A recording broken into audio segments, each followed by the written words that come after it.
They've had their coffee. They're ready to stay up late here in Louisville, Kentucky. You mean you've had your coffee? I did. It's sitting right here. Penn State will serve first. A spot in the national championship up for grabs. Lexi Rodriguez will bump set Merritt Beeson on the right side.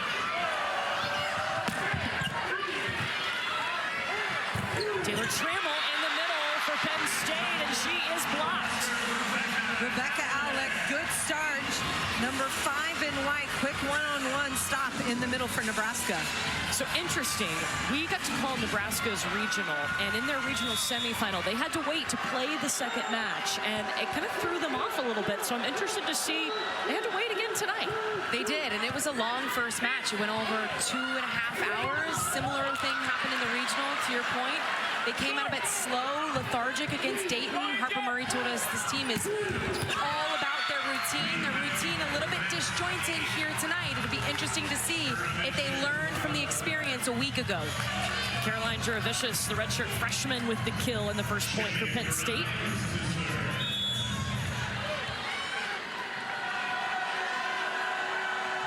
Here's the libero, Jillian Grimes. Andy Jackson in the middle, a first-team All-American. Penn State going after Harper Murray in serve receives, and she just passes a dime, feeding Bergen Riley, able to run that high percentage kill to Andy Jackson. When you talk about balance, you can talk about this Nebraska offense. They have 6 players averaging over 2 kills per set. So Bergen Riley, their setter, I mean, she can go to anybody.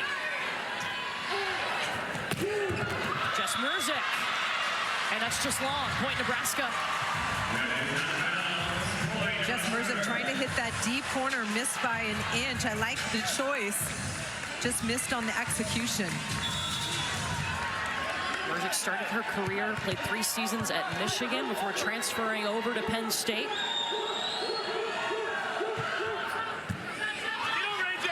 Izzy Stark on the move, has to bump set Merzik. Harper Murray. Merzik long.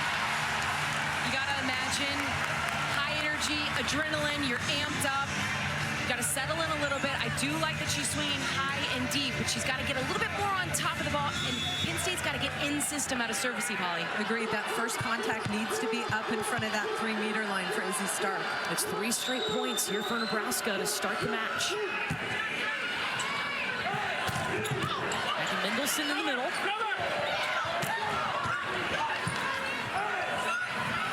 Juravicius down the line. Last time these 2 teams met, Caroline Juravicius went off, number 14 in blue for Penn State.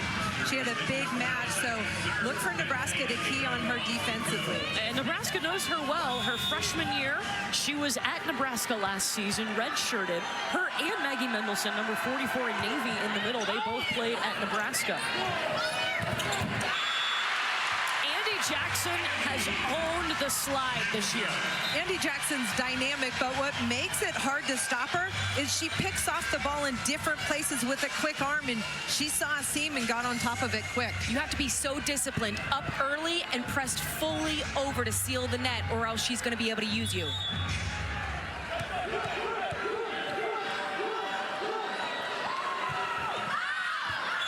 And the serve just wide for Harper Murray. It's so neat to see 2 historic programs battling here in the semifinal. Penn State, I mean, they set the standard for women's indoor volleyball. This is a program that won 7 titles, their last one coming in 2014. That's who I grew up watching, was that dynasty run under Russ Rose. It was unbelievable to watch. Every young girl who grew up wanted to play for Penn State during that time.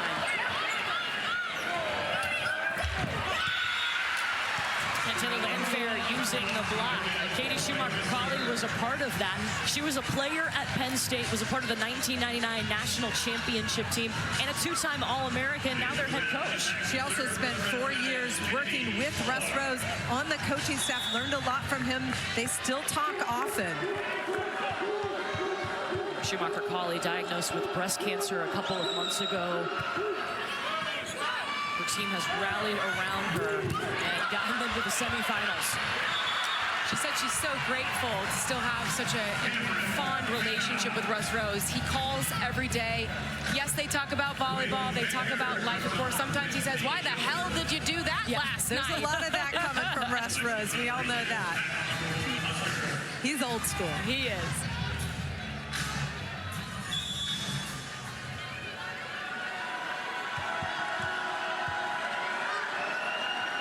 Quinn Minger on the serve, one of the captains for Penn State. Choboy takes the pass. Rebecca Alec looking for the slide, will not get a touch.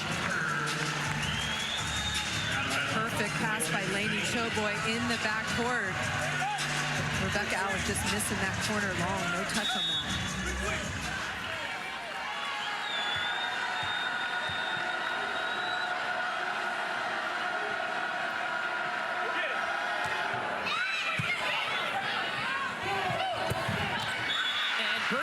Goes right back to Rebecca Allen. I love when setters repeat, especially after an attacker makes a mistake or gets blocked. It just builds their confidence back up and says, I'm not going away from you. I still believe in you. Let's get you this kill.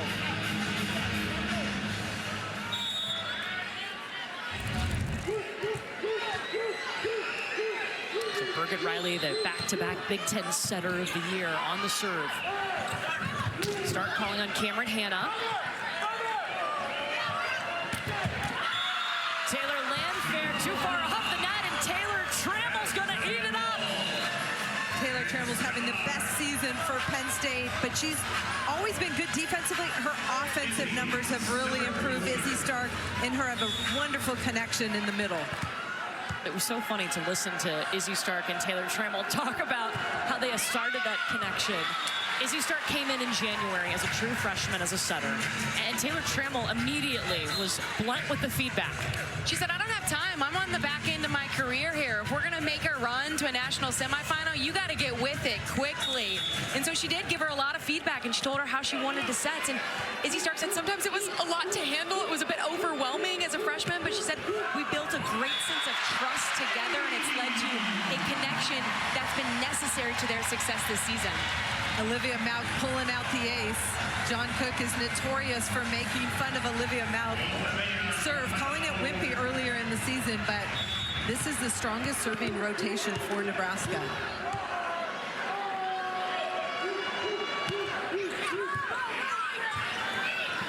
Has to pass it again. Jurevicius swinging on the left side, and there's a net violation on Nebraska. That's a point, Penn State.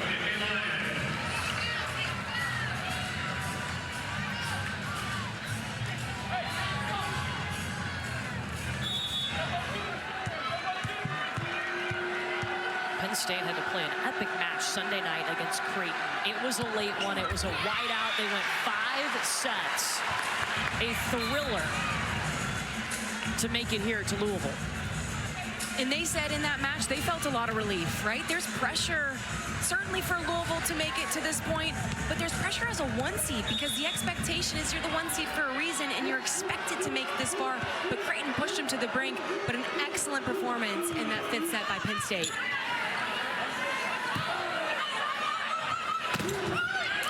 Merzik off the block, up by Lexi Rodriguez. Andy Jackson, a mistiming there. And a net violation on Penn State. It's going to be a point for the Cornhuskers. And you see the road that Penn State took to get here.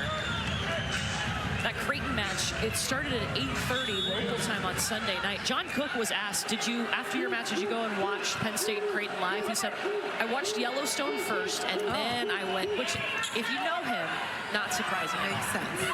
A cowboy and a volleyball coach.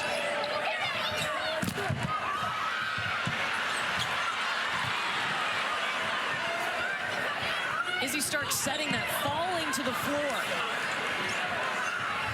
Jurevicius, not into Andy Jackson. Andy Jackson ready for this ball defensively. This is a throw down to the middle, but Andy Jackson hangs and throws it back down. He called that a SWAT block. It's the second move. The hang time to be able to redirect like that is pretty remarkable. Nebraska with an early 5-point lead here in set 1 of a national national semifinal to go to the national title match. A pretty unique motto, the race for the roses. It's been printed on their game day packet since day one.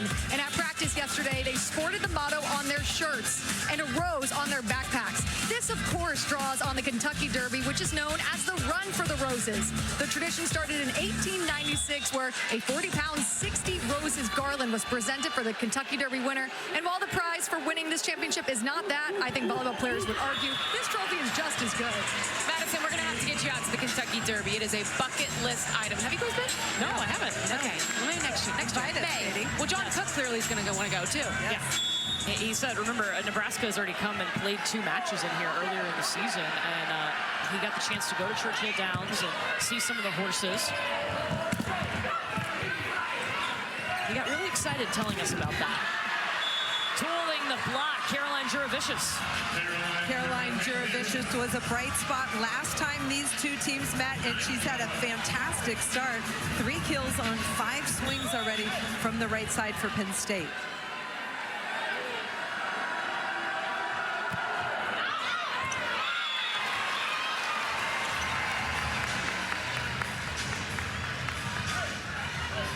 So talking about getting ready for Caroline Juravicius, we saw Nebraska do this yesterday and today in practice. You see the blue tape on the net? That has to do with their block. What are they trying to do? Nebraska wants them to body up on that seam, line up on that blue ball to close the seam and pick that off and force the hitters to try and turn it down the line, just narrowing the court. They want to make sure they're not overrunning the set. They want to block the cross-court shot on in-system sets.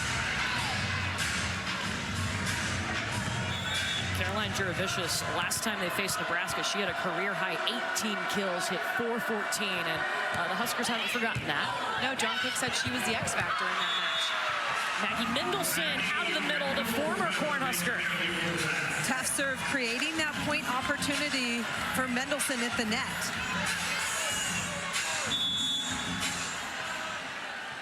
Ava Faldudo, freshman DS on the serve. And an ace to the back line. And if you remember, Katie Schumacher-Colley said in the meeting a couple of weeks ago, Penn State served really well. They forced Nebraska out of system a lot, put it on them. They're going to have to do that again, and you're starting to see them start it up here in set 1. 22nd at 3 p.m. Eastern on ABC. For more information on NCAA women's volleyball, log on to ncaa.com, the official online home for all 90 NCAA championships. We were talking about the last time these 2 teams faced. Caroline Juravicius, I mean, she went off a career night. A little extra motivation when you're playing your former team on the other side of the net. She was here with Nebraska last year, but didn't get any playing time. As a junior, she was recruited for one of the biggest arms in the country, and finally being able to show it. Good start for her with 4 kills. And that win over Nebraska allowed Penn State to share the Big Ten title with the Nebraska Cornhuskers. Jocelyn Nathan with a nice dig on the slide. And the misconnection. Harper Murray had to come inside to dig the first contact. Unfortunately, either Bergen-Riley couldn't hear her or they didn't communicate, but she was stuck inside. Bergen-Riley pushes that ball wide, just sails over her head. It's a 6-1 run for Penn State right now. Really nice response.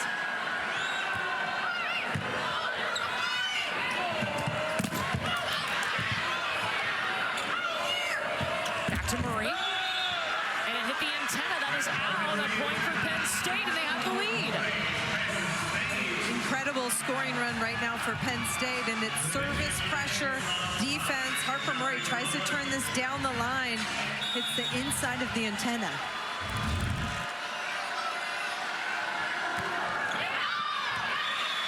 And that serve goes long.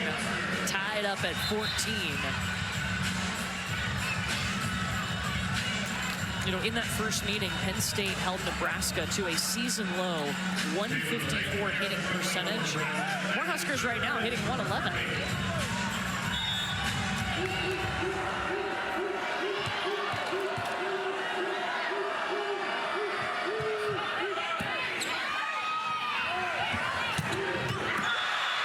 Cameron Hanna just soaring out of Penn State in a two-hitter rotation. They send Maggie Mendelson on a slide, and watch this. This opens up the middle of the court. Cameron Hanna has been so good out of the back row on that pick.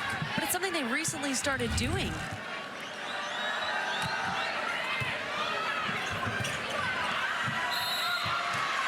Momentum is with Penn State right now. Cameron Hanna used to serve and then she'd rotate out, but Katie Schumacher-Crawley told us, when they're in those two-hitter rotations, they like putting her back in the back row. Her defense has gotten better, especially late, so that she can be another option and outlet. Great job by Izzy Stark. Merzic service error. Cameron Hanna started her career at Clemson, there for 3 seasons, now in her 2nd season at Penn State, and her numbers improving. Kills per set are up. Hitting percentage is up from last year. She touches almost 11 feet. Her coach says, hey, look, we want her to go up and get it because she can clear blocks at that altitude. Yeah, 11 feet. That is an altitude. That is an altitude, yes. Experience.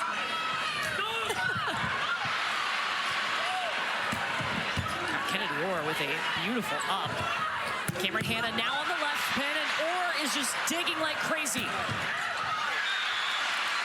Touched, point Nebraska. That ball might have been going long, but Jess Merzic got it with her arm. But Kennedy Orr, right back defense, making plays for Nebraska. Kennedy Orr coming in as a setter, but has decided to own this role of a serving sub and a back row player. Bump set to Hanna. And a net violation on Nebraska. Another big, nice rip by Cameron Hanna down the line. Attacking Bergen Riley, the setter, who's the right front blocker for Nebraska. 3 kills now for Cameron Hanna. No attacking errors.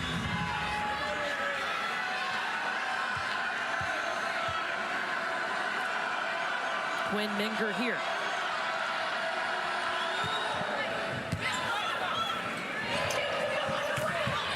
Roll shot by Murray out of the back row.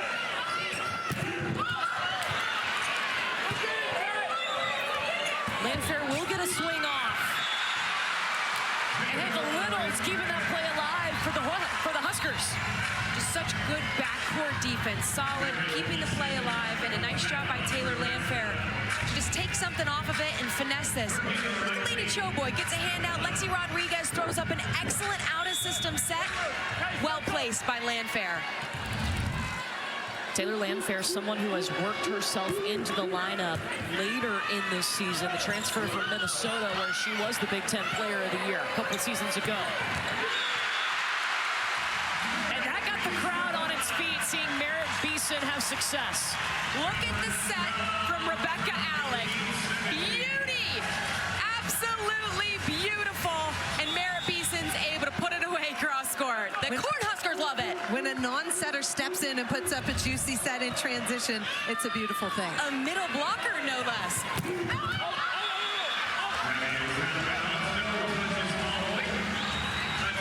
That is going to be a Penn State point.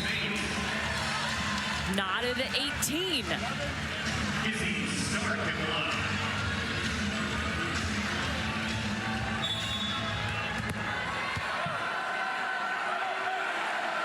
Izzy Stark, the National Freshman of the Year, with the ace. Wow, she couldn't have planned that better. The tape dribbler on the 1-foot line. Just how she drew it out.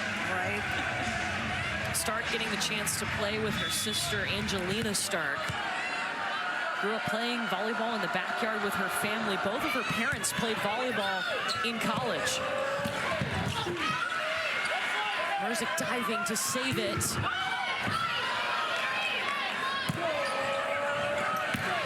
Beeson's turn.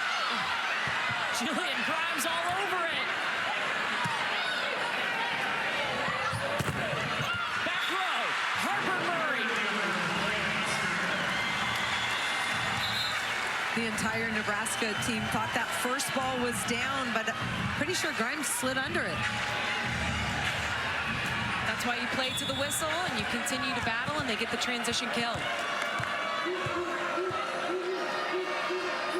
So back to Nebraska's best serving rotation. Oh, sky. She skied there, Holly. Izzy Stark is just a freshman. She's the National Freshman of the Year, but her set location, especially on this back set, is perfect. And Cameron Hannah elevates and crushes that line ball for Penn State.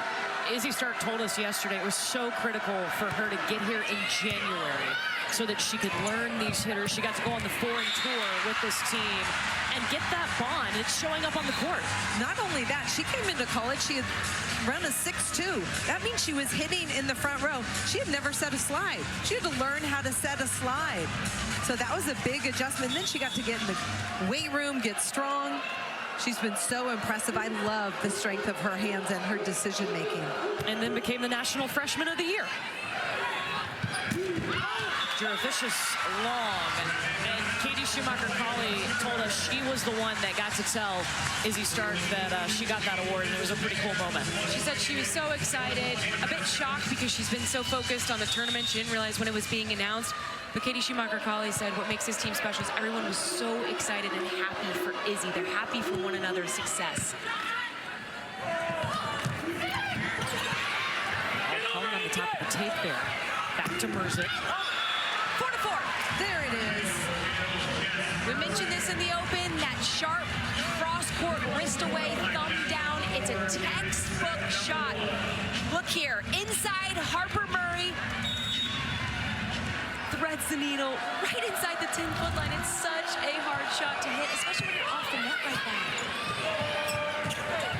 Beeson with the tip. A race to 25 points here. And that ball down from Juravicious. Middle late getting there for Nebraska, and Caroline Juravicious lights it up in the angle. And that ball was off the net, Holly, which makes that shot even more impressive. John Cook wants to use his final timeout of this set here. Down 22-21. Yeah, they use that momentum to absolutely dominate the fourth set. Well, Nebraska had to call that timeout. What were they talking about in the huddle, Madison?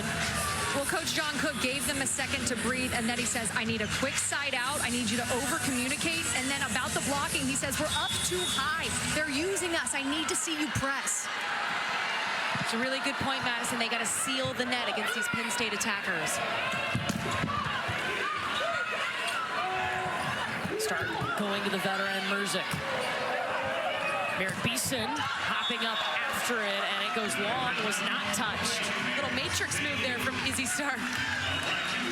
That swing by Merritt Beeson did not have topspin on it, just got away from her. Merritt Beeson needs to get on top of that ball, reach high, and drive that ball down.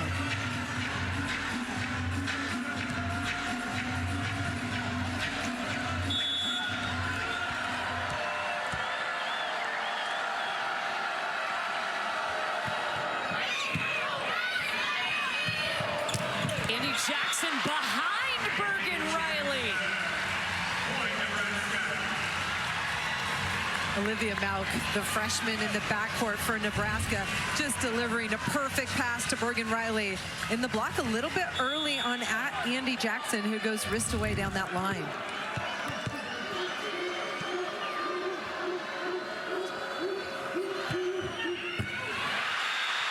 An ace will tie it up. That ball just dropped. I mean, deflated and died as soon as it crossed the net.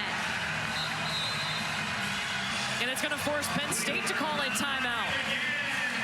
Tied up for the 10th time here in the opening set.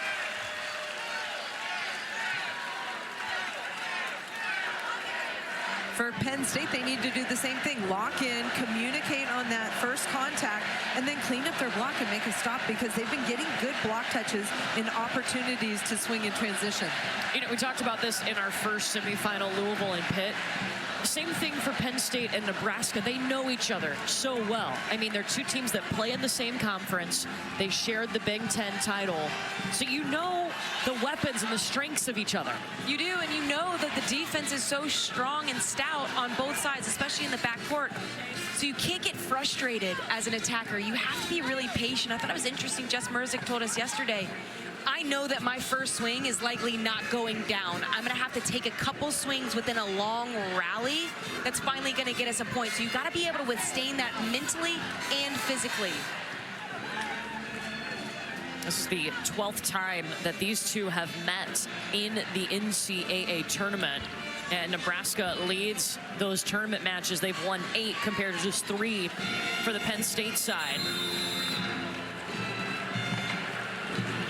What was Penn State talking about, Madison?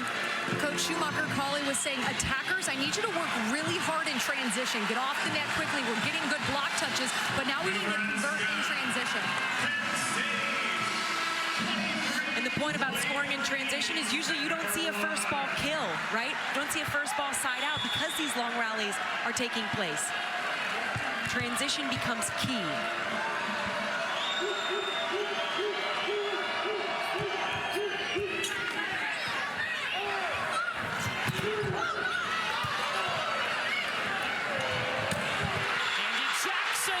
Set point, Nebraska. They're finding their rhythm. You usually see a quick set in front of the setter. They do a really nice job running that quick A or 6, whatever you want to call it, right off of Bergen Riley's back. Nice job by Andy Jackson. A 3-0 run to get the Cornhuskers to set point.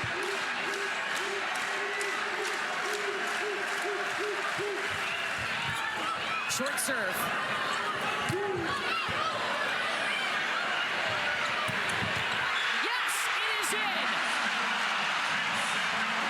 Jackson, 6 kills, no errors in the first set. Starts with the serve. They force Penn State out of system, so they're able to dig this ball up and get Andy Jackson on the slide. Nebraska fights to the end to get the first set win, 25-23. Last year after they lost in the national championship, she took a lot of heat for that. I don't get any male in any other sport that said that same thing. Nobody would think twice about it. I love that she said it. It shows confidence. But what was interesting is she took a lot of flack, but it's raw. It's heat of the moment. She just lost. Their team, frankly, got embarrassed in the national championship. She's an ultra-competitive individual. I love that fire, and I love the statement that she made. And look what she's done this season in helping her team get back to this same exact stage. And Madison, from this time last year to now, Harper Murray has been through a lot, and John Cook has been so important in her life. Exactly, Courtney. It's undeniable, the connection between Coach John Cook and Harper Murray. Coach Cook admitted he's hard on her, but she's also the first one there when she needs help, a little pumping up or comfort. Harper also feels the same connection, telling us yesterday that he's a father figure in her life, and she brings up the soft side of him. I mean, take these TikToks they do, for example. Coach Cook does them to be a part of her world, admitting to it being out of his comfort zone, of course, but something that's important to Harper, so it's important to him. And guys watching these, 1, Coach Cook's got some moves, and 2, I think it's a beautiful testament to their relationship. Okay, easy, Madison. I don't know if I'd say he's got moves. But they definitely have a strong bond, and it's great to see. And John Cook talked to us yesterday. He's like, I've got to adapt and meet them where they are. And social media, that's something they're into, and it's something that him and Harper are okay doing together with little TikToks. I bet his former players cannot believe it. Yeah. They say you soften with age. Nebraska used a 4-0 run to end and win set 1. That goes long, and this is something they could challenge, and Katie Schumacher-Cauley is going to pull the green challenge card for the first time. Caroline Juravich is pretty certain there was a touch on that. Each team gets 2 challenges. If you're correct, you get to keep your challenge. The ruling on the floor is Nebraska's point. Pitch coach, Penn State coach is challenging that the ball was contacted. Same state. Both start with P's. Yeah. One just play.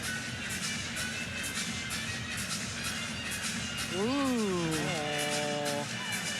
Getting that pointer finger on Harper Murray's right hand. Those long green nails. A little extra real estate to get. I'm telling you, when they paint their nails, it makes it easier to see. Well, we also have really good cameras here, so Excellent. even if she Crew's didn't have doing a green nails, we great would still be job. able to see that. After review, the ruling is reversed. The ball was contacted. It's going to be Penn State point, and they retain the challenge. So 2 challenges still left for Penn State.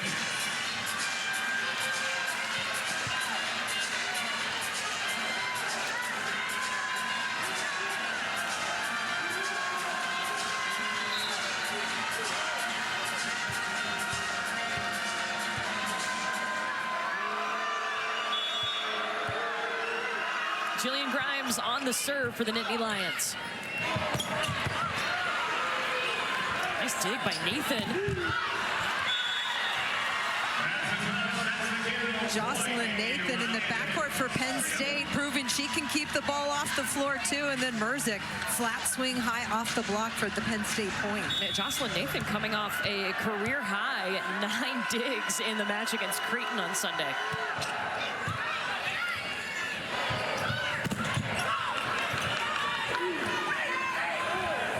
Start backside to Jervicius, and Rebecca Alex stops her.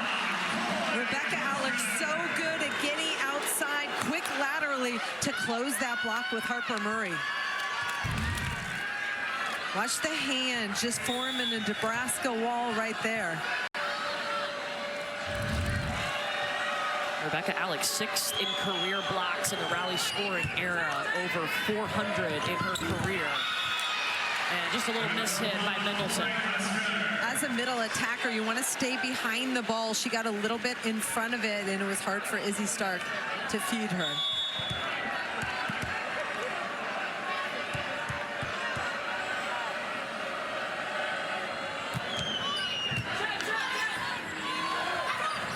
Merzick off of the Beeson block.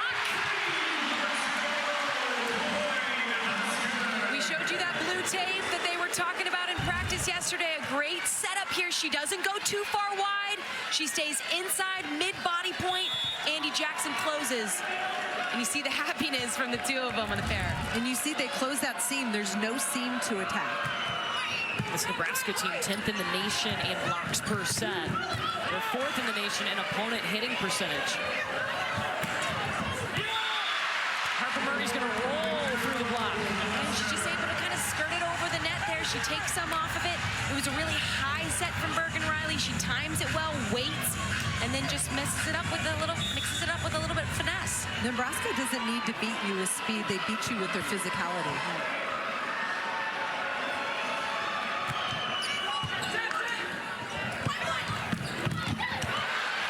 Bergen Riley with the dig down the line. Murray's got to chase it into the block, and she runs into the net.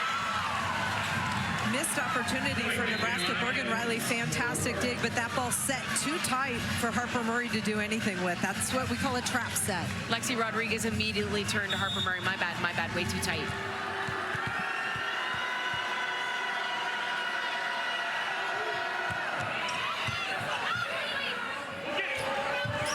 Beeson readjusting. Grimes laying out for it. Back to Beeson. Merzick. So sharp. The first dig by Grimes to keep the play alive was textbook. Watch here, cross court. One hand just gets right underneath it. Izzy Stark sends it over. And then we told you about Jess Merzick and the 4-4. Thumb down inside Andy Jackson. It's such a difficult shot to hit. And Andy Jackson has been perfect on the night for Nebraska, up to 7 kills, hitting over 700. Nebraska's passing the ball extremely well. High percentage attack out of the middle. Get Andy Jackson going early and often. Andy Jackson hits 428 on the season, which is an outstanding number. Yes, it is. But tonight, 778. Yeah, that's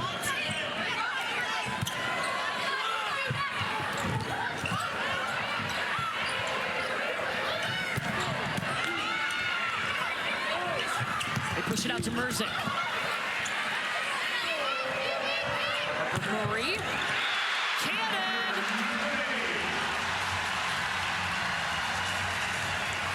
Back to Andy Jackson.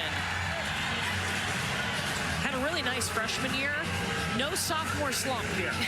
No, she just continues to blossom into one of the best, most dominant middle blockers and attackers in the country. Really interesting, too, her training, how she got into the sport of volleyball. She told us when she was growing up, she thought she was going to be a basketball player for North Carolina. She's like, I'm not sure why I picked North Carolina. She gets another kill by getting out of the way of the block. Good body control to dodge that ball coming back at you. I'm sorry it didn't work out for her in her dreams to play basketball at North Carolina. I think things are going fairly well for her in her career at Nebraska. Yeah, Nebraska's not sorry about it. She was the #6 overall recruit coming out of high school and spent the summer playing USA Volleyball with her setter, Bergen Riley. Made a huge difference in their connection. They worked on slides all summer long, and they've gotten better and better.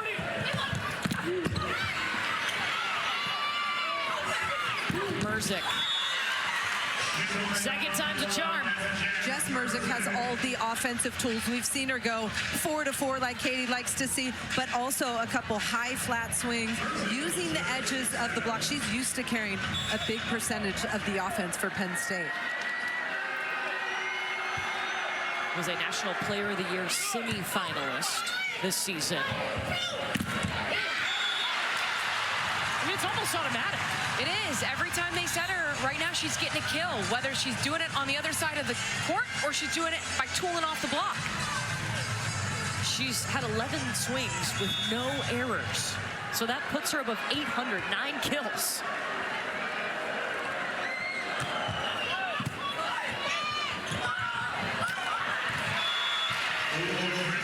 State sends Nebraska scrambling. Yeah, Izzy Stark with a little redirect behind her back, recognizing the left back defender was a little bit too deep, and it pays off for Penn State. Always good for a setter to call her own number, so a blocker stays in front of her, honoring her, and that holds one of the blockers on the other side of the net. Surprised she caught Nebraska sleeping.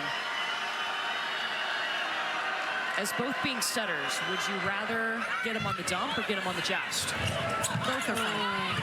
As long as it scores a point. The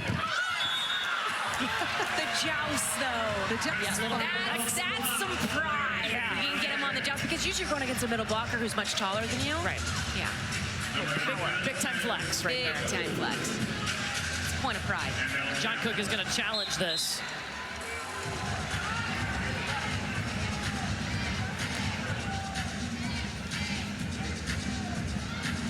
See Jordan Larson talking to Harper Murray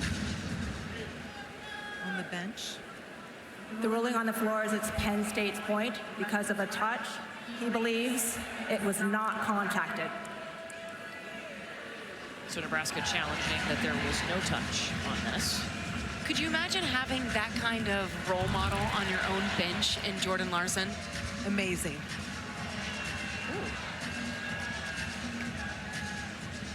I don't see a touch. You would think that you'd see that pinky bend back, and I don't see it. But if it gets the side of your hand, you won't see that hand. There's a bone there, so it's not going to move. It looks like it got the outside of But wouldn't you see the ball redirect if it hit the hand bone? And I feel like it stays in its same line of path. The hand bone connected to the arm bone? That one. The palm, what are we on it here? You're right, the ball did not change directions. But is there enough evidence for them to overturn this? We'll find out. After review, the call is reversed. The ball is not contacted. It's going to be Nebraska's point. The challenge is retained.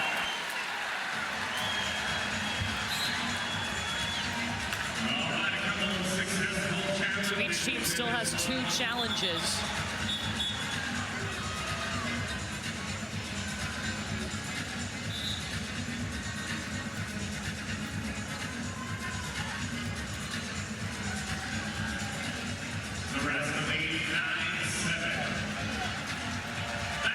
Nebraska up by 2. They're hitting 308 in this set compared to 125 for Penn State.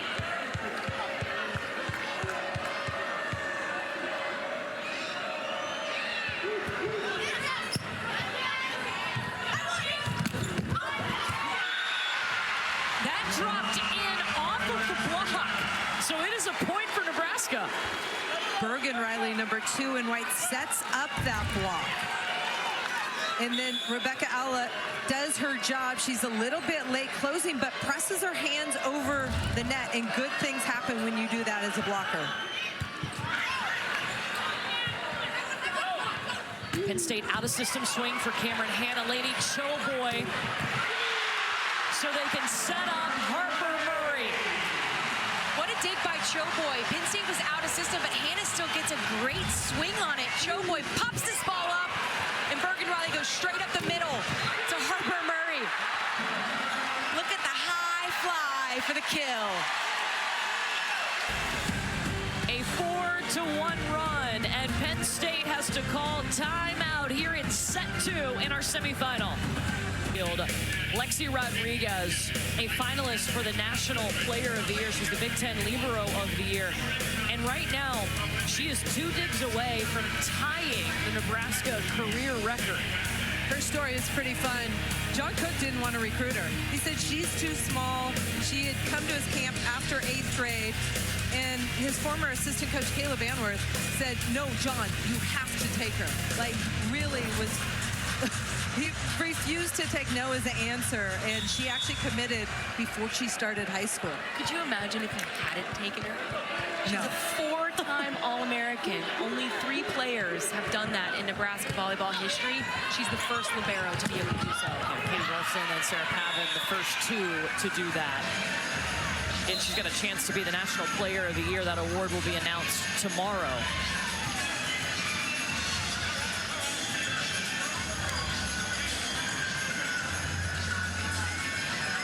She subs back in. Again, 2 digs away from tying.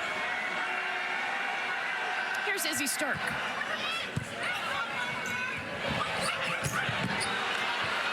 Grimes with a dig on the back row attack. Cameron Hanna trying to tip into the block. Hanna going power now, still stopped.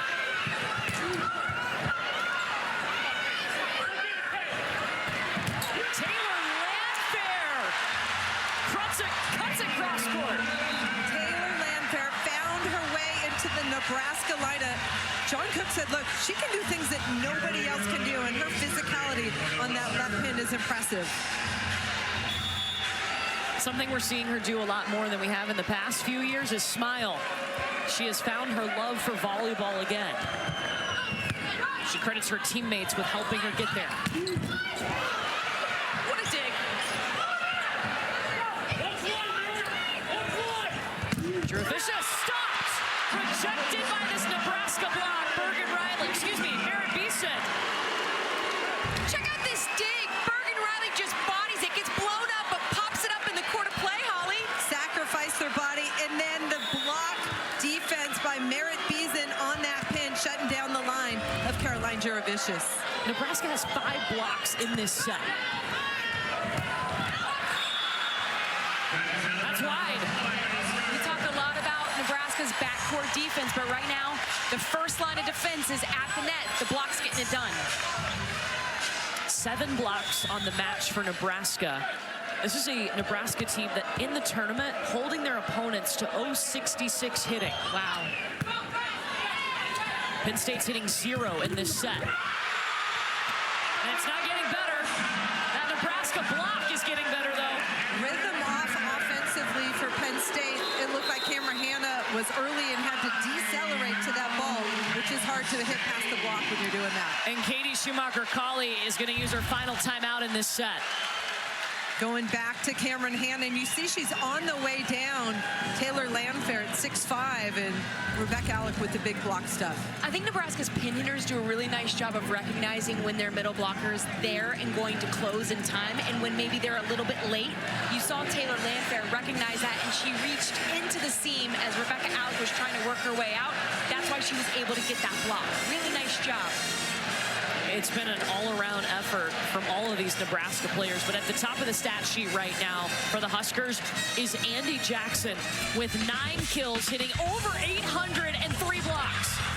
We talked about how dynamic Andy Jackson is, both offensively and defensively, but it's the quick arm swing where she can just pick up off the ball anywhere and put it where she wants.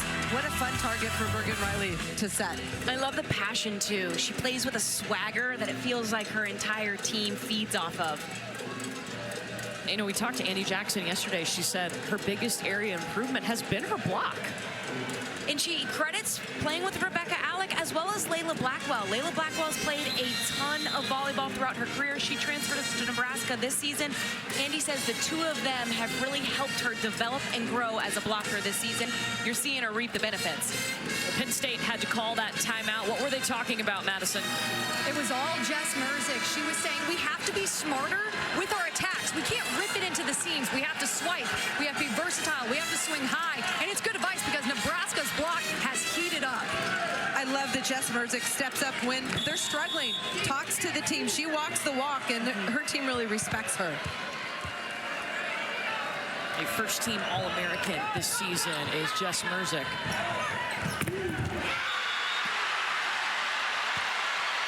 The timeout did not stop the block, though. That's 9 blocks for Nebraska. 7 in this set. Nebraska's block knew exactly where that ball was going. It was a back one, and then what you call a dog on the right side.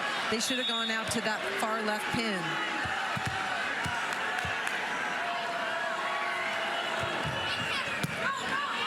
They serve at Cameron Hanna.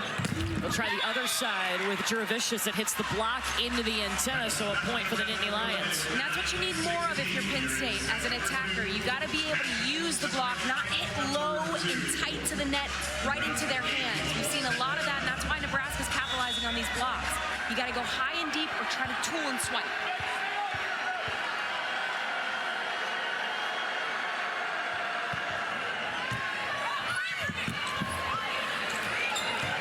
Tough serve leads to a free ball back to Penn State. They almost let it hit the floor.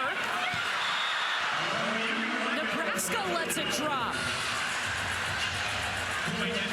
You saw a little bit of hesitation from Penn State. Did not expect the miscommunication there from Nebraska on a free ball. No, Taylor Landfair, the right front player, was backing up to get her approach. She thought the backcourt player was going to step in and pass that.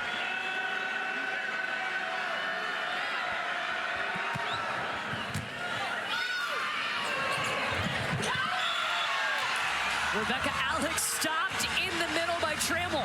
I don't mind the run from Bergen Riley to kind of force the middle there, but in this instance, you got to get her a little bit higher.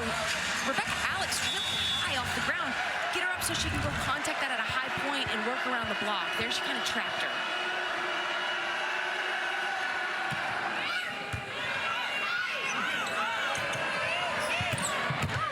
Decent dunk by Grimes. Merzick, Stark tracks it down.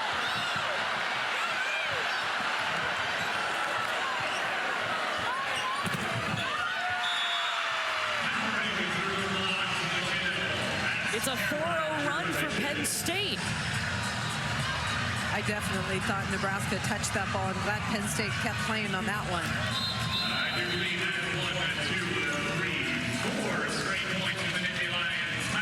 Penn State within 4, and Nebraska calls timeout here in set number 2. Volleyball is such a game of runs, such a momentum game. You can get down by 6, 7 points, but as long as you can side out and go on a run with your serve, you're right back in it. Good was the way that her team rallied around her. Everybody picked up their game, block steps, and then Peyton Peterson. She was incredible in the 4th set. As a freshman, she had ice in her veins. Got the final kill to close it out for Louisville. There's Taylor Landfair out of the timeout, and Nebraska stops a 4-0 run by Penn State. Penn State's been struggling in this set to kill the ball. They've got 10 kills, 9 errors in 31 swings. I feel like the block does that to you. When there's such a big block and they're blocking well, you sometimes run away from it, and that leads to errors. Izzy Stark pushing her middle. Taylor Trammell still a little bit low on the set, but able to work it off the Nebraska block. Nebraska's block has been the story here in set number 2. They have 9 blocks for the match.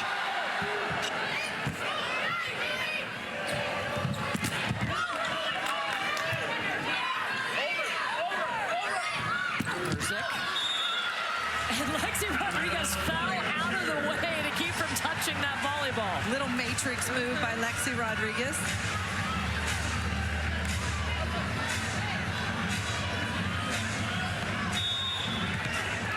Rodriguez still 2 digs away from tying the Nebraska career record.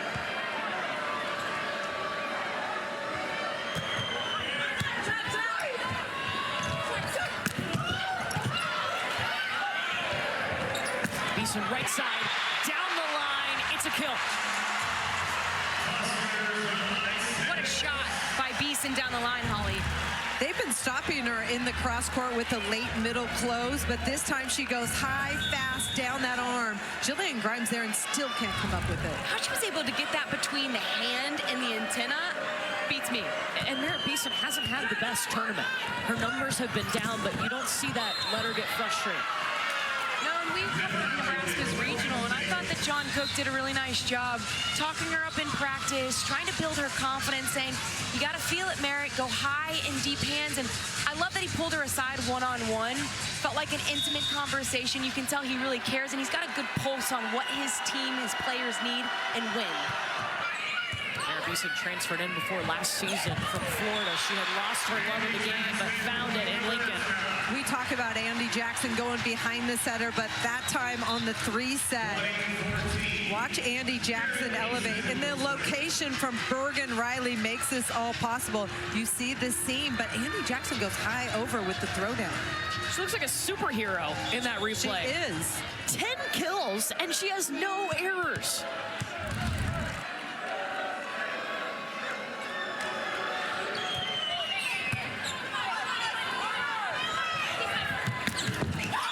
Merzick puts it to the court for kill number 6, but she's hitting under 100. Nice job finding the seam there. You see Bergen Riley come down and say, my bad, that was bad placement. Went a little bit too wide, didn't stay inside in an in-system set.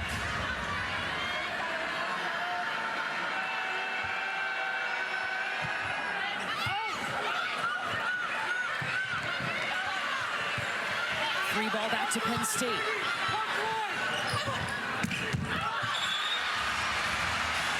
Penn State is saying touch. The officials are saying no.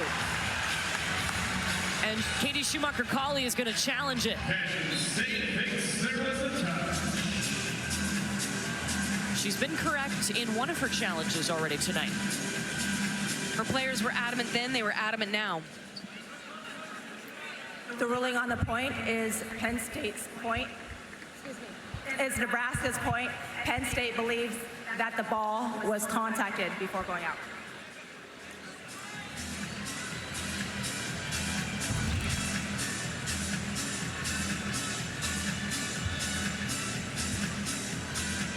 Yes, there's a touch there. I think that index finger and middle finger, they've been back just barely there.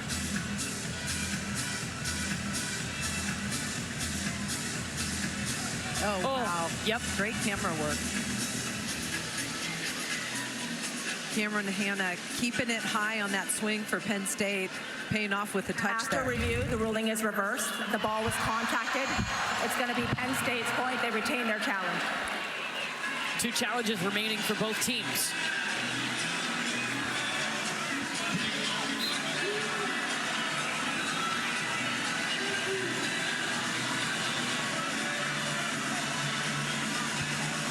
Penn State down by 4. Playing to 25.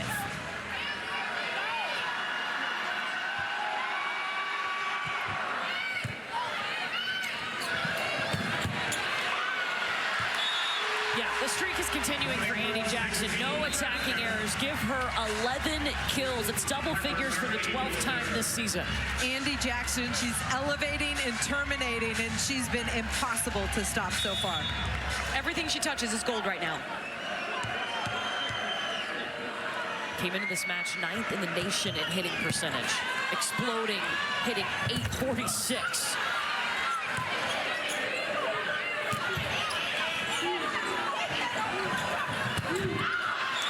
And a new face into the lineup for Penn State, number 5 in Navy in that blue jersey. That's Jordan Hopp.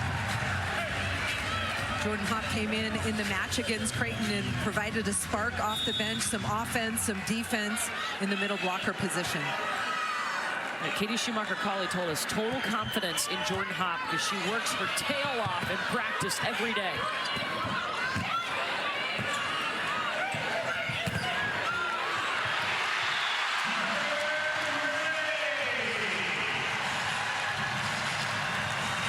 Harper Murray from the middle of the court in transition, but it starts with the dig from Lainey Choboy. We talked about the fantastic defense in the backcourt, and that makes that play possible. 3-0 run, Nebraska. Harper Murray with 5 kills. Service error.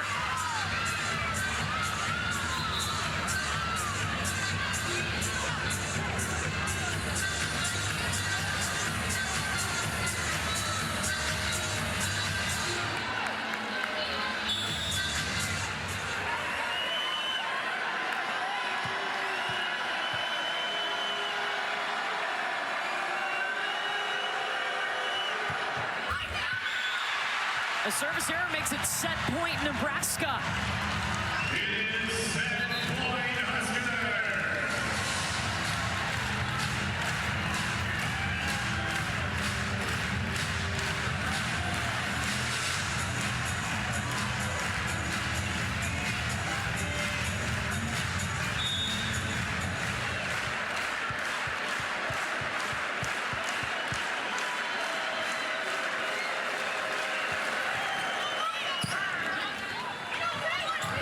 Treble in the middle, right to the donut on the court, but second set point here for Nebraska.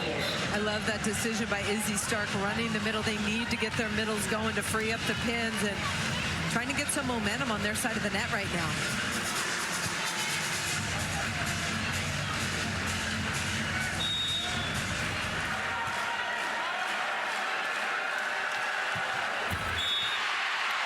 A service error will hand set 2 to Nebraska, and they lead the semifinal 2-0.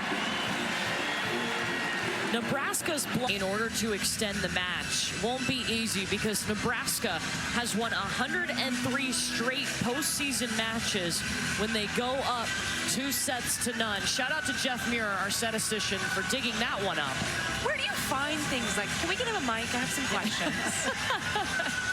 Penn State just needs to play cleaner. Nebraska's playing relatively clean. 6 errors after 2 sets. That's pretty impressive. No, but John Cook didn't seem thrilled when he talked to Madison Fitzpatrick. Has he ever seemed thrilled? Maybe winning a championship. Yeah. He's done that 4 times at Nebraska.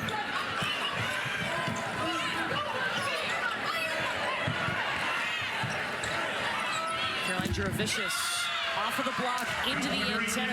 Point Penn State. We really didn't call her name that much in set 2. And that was a problem for Penn State. She had a fantastic start in the first set. Penn State needs to clean up their passing and be more disciplined defensively so she can get some more swings.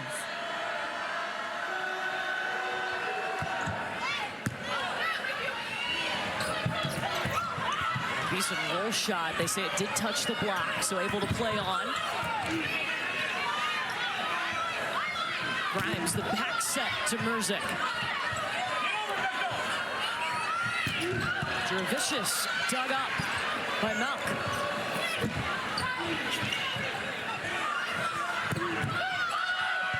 And Merzik will toll the block. First 2 points going to Penn State. A nice start from Penn State, a really good response. You've seen them use Nebraska's block on these first 2 points. You've got to see more of that here in set 3 if you want to extend this match. But it was the block touches and the digs that kept them in that rally and gave them that opportunity.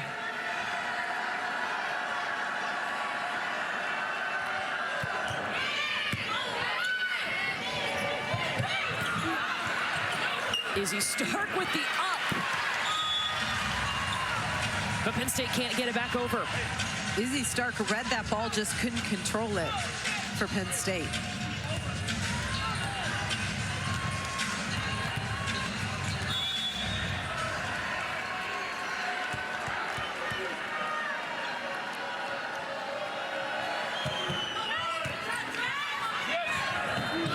Into the middle with Trammell, dug up by Rodriguez.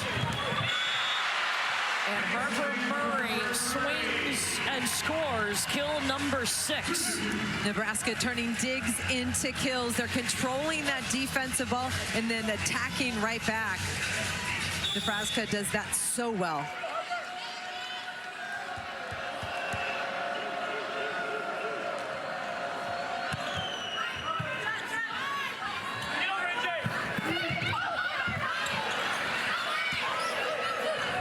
Set to Murray.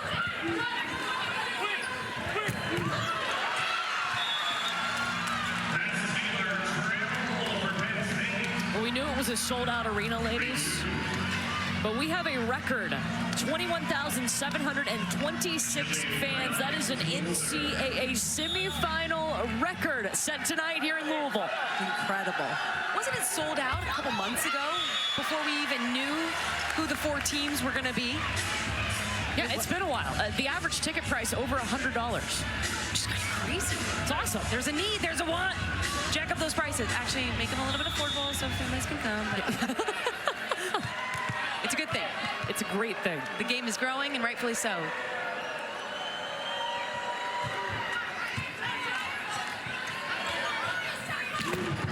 Persic off the block. And Andy Jackson is still unstoppable. 12 kills, no errors. Andy Jackson, both sides of the ball. She gets a block touch. Watch her at the net. Beautiful block touch. Drives that ball up, and then Harper Murray takes it with her hands, almost like a free ball, and then quick attack for the kill.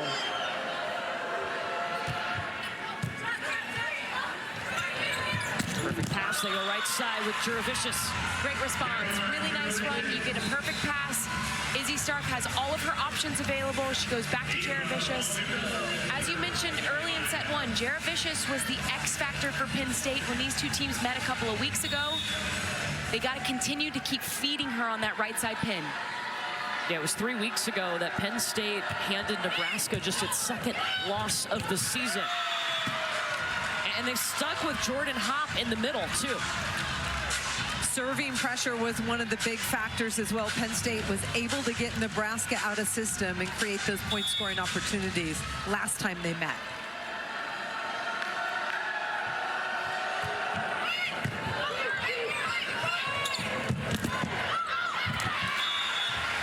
Harper Murray tools it. You know, back to the Penn State side, we're not seeing them panic, too. They have to win this set in order to extend the match, but they don't look afraid or hesitant like the pressure's getting to them. No, they don't, and I think it's a great test of their mental resilience. The hardest thing to overcome in volleyball is when you're down 2-0. A reverse sweep can be really overwhelming to think about trying to master and to accomplish. All you can think about if you're Penn State right now, let's get set 3. Let's win set 3, we'll worry about the rest. You're off to a really nice start here. And take it game by game within the game. And what I mean by that is, let's be the first to 5. Let's be the first to 10. Okay, first to 15. Play little games. It makes it more mentally manageable than thinking we've got to win 3 straight sets if we want to go to a national final. Yes. Penn State up by 1.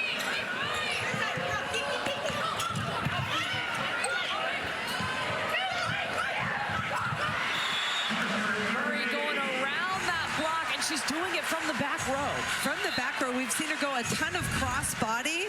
So this shot really throws the team off by going away short to the left side for the kill.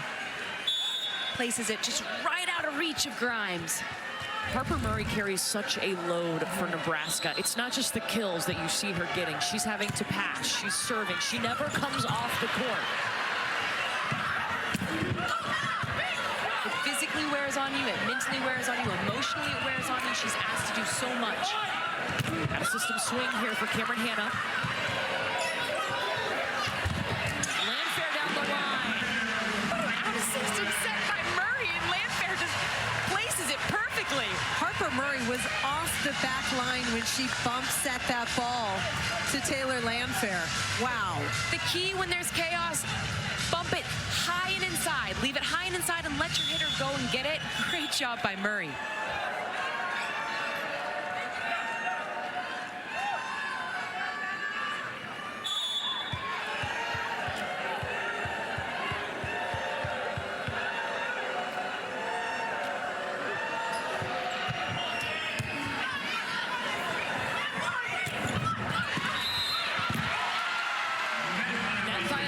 On Nebraska.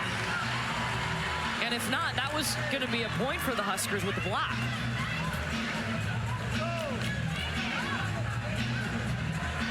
The entire Nebraska team asking what happened.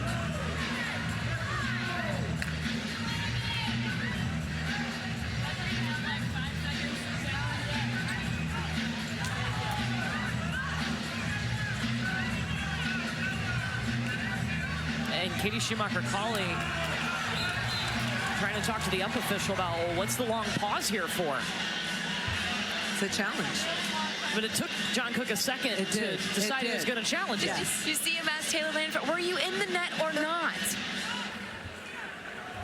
Upon review, it was Penn State's point due to a net call. Nebraska is challenging that there was no net.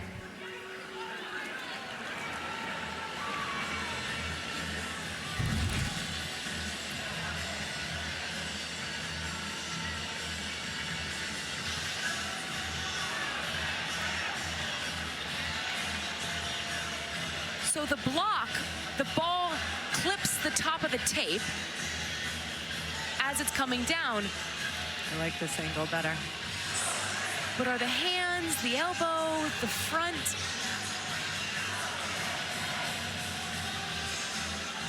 Looks like somebody's body hit the net. I just can't tell who. Was it all ball? I think it was the ball. Or was it the long ponytail of Bergen Riley? Ball Whipping clips around. the tape here, and the net bounces.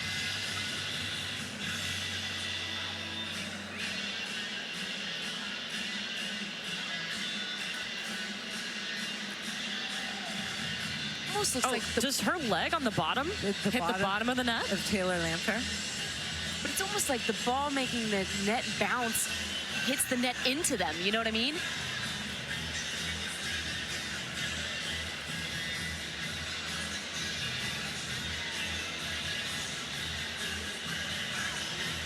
Right leg? No, or is she under the I don't net? see a net.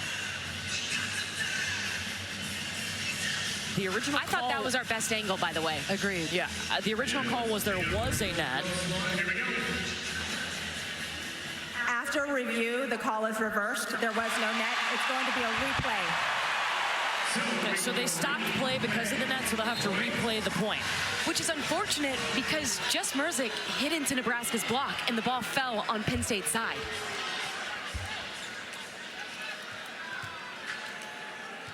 If the official doesn't call the net, it's Nebraska's point, and now they have to replay.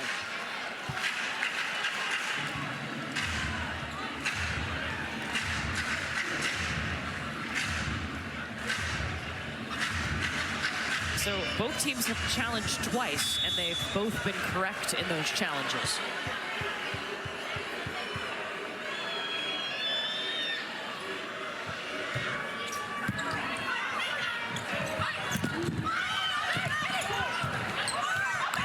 Coming back over. Rebecca Alec. Third time's a charm for Rebecca Alec, staying up there, cleaning things up at the net. That's a missed opportunity for Penn State on that over dig. Rebecca Alec, a Nebraska native, was the Nebraska Gatorade Player of the Year. Her twin sister Hannah is a setter at Missouri Southern.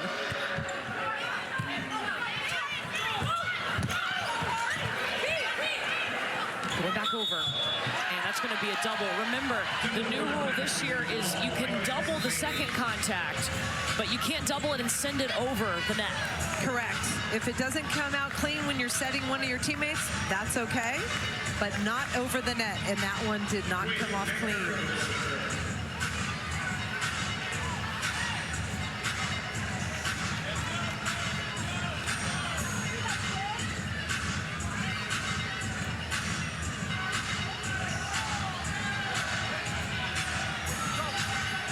I'm not sure what the pause is about.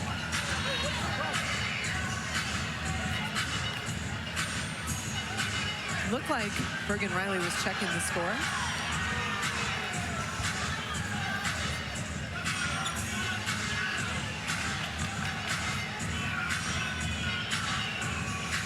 See Jess Merzick over talking to our up official, Suzanne Lowry. The floor captain is the only one that can approach the ref stand. Penn State's getting irritated with the disruption of the flow of the game.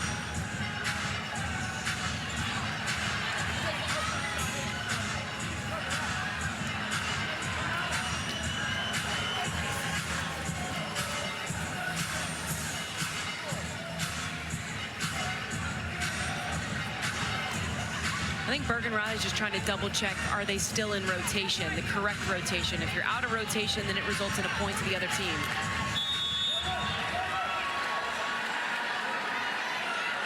That is what they were checking. So now we're good to go here. Nebraska up by a point.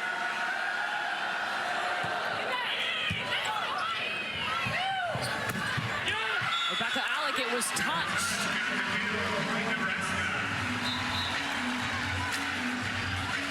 Fourth kill for Rebecca Alec going on that slide. We talk a lot about her defense, but her offensive numbers have improved dramatically for Nebraska.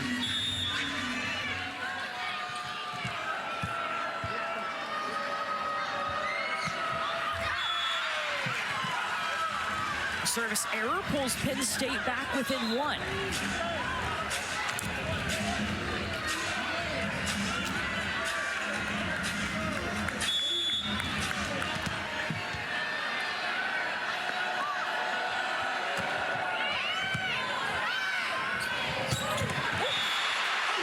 It's Rebecca Alec's turn to have the hot hand in the middle. Perfect pass for Nebraska. Why not run the high percentage attack? One-on-one, Rebecca Alec elevates, wrist away. Beautiful cross-court kill for Nebraska. Rebecca Alec saying, hey, Andy doesn't get to have all the fun. Yeah, I'm not just a blocker out here. Although she did have 5 blocks in the second set.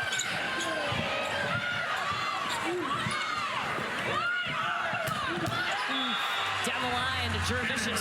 How about Izzy Stark just checking that ball out to the pin? Might not have been pretty, but I like the location and the decision by the freshman. You can double contact now on that second ball. Doesn't matter how it looks. She gets the one-on-one opportunity for Juravicius. Makes him pay.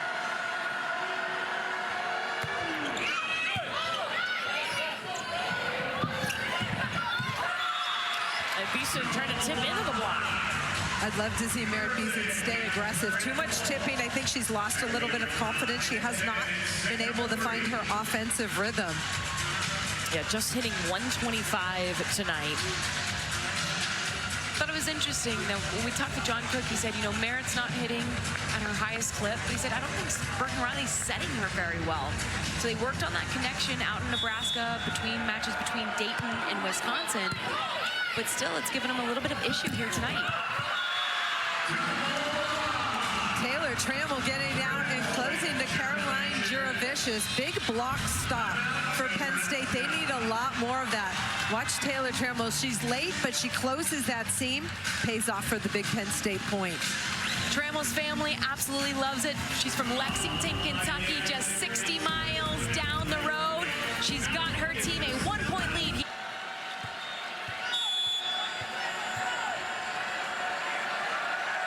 Penn State up by a point. They have to win set number 3 to extend the match here in our national semifinal.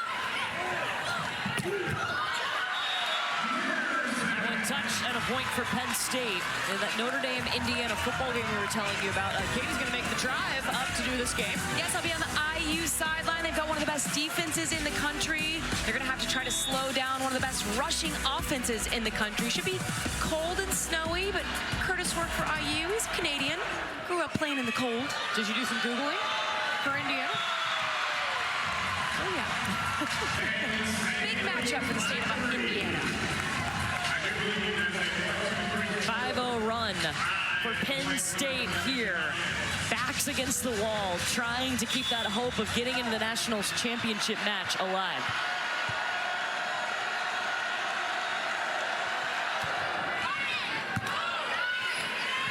Perfect pass for Nebraska. They go to the middle with Alec.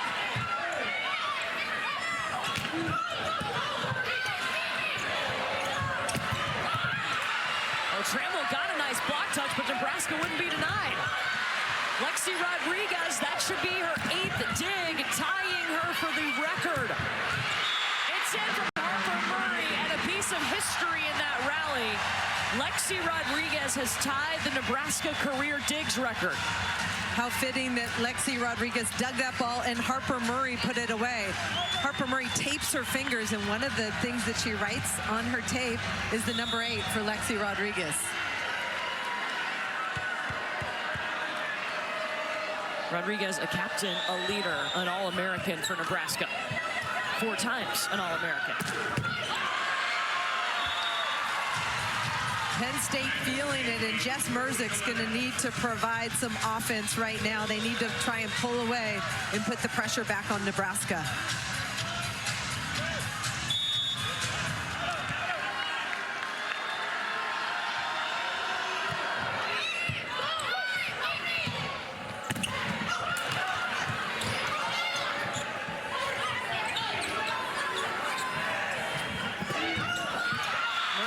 Using the block.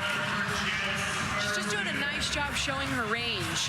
She's hit cross court. She can turn the ball down the line. She'll mix in with a tip, a roll shot. Just a good job keeping this defense on their toes right now. She's able to go high off the block there and drop it right in. A smart player on and off the court. She has an undergraduate degree. She has her MBA already, and she's got a grad certificate in business analytics. 13 now for Andy Jackson. And a 9th dig for Lexi Rodriguez. First passing Justine Wong-Orantes for the Nebraska career digs mark. Wow, incredible. She grew up watching Justine Wong-Orantes, and now one ahead of her in the record books.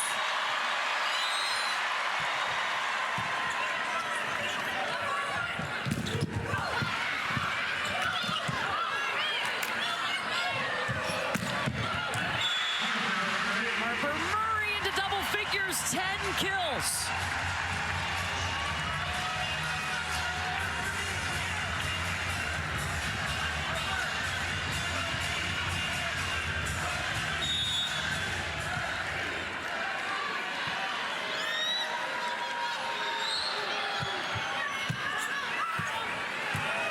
Grimes will step in. Jurevicius to the floor. I love the mindset of Caroline Jurevicius, 14 in navy blue.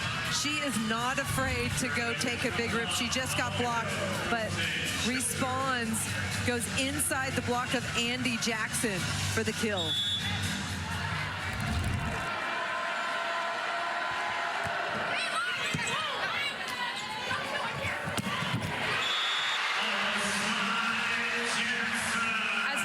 Tries to work themselves and cut this deficit while Andy Jackson's in the front row. If I'm Bergen Riley, I'm feeding her time and time again in any opportunity where I've got the pass to do it. Bergen Riley and Andy Jackson spent the summer in the USA gym, 21 days together, and that connection every single day, it's paying off this season for Nebraska. Making it look effortless.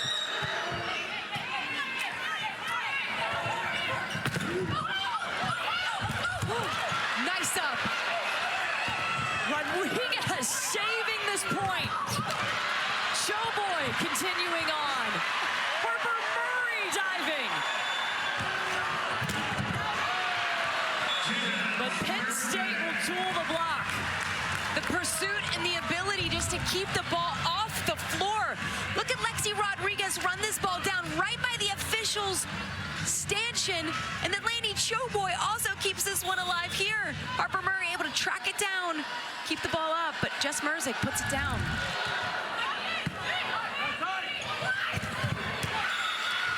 You cannot be late with your hands as a blocker against Andy Jackson. She cuts the ball off too fast with her quick arm.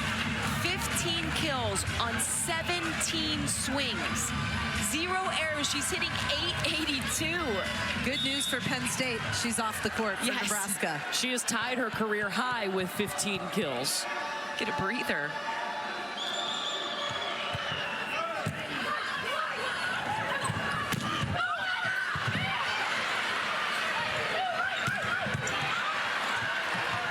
With the dig.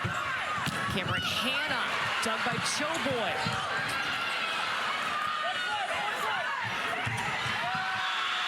Just enough to sneak it by the Nebraska block. Great court awareness, great vision. Izzy Stark in transition, loves to fire it out to her pin, gets her hands on it, shakes everyone off, and then a little finesse shot by Hanna. Penn State upping its hitting percentage to .394 here in a must-win set 3.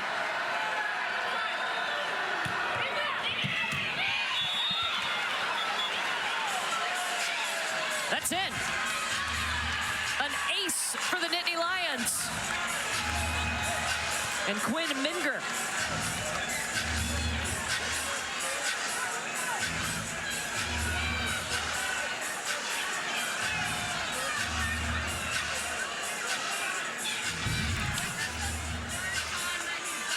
Watch this deep serve right in the seam.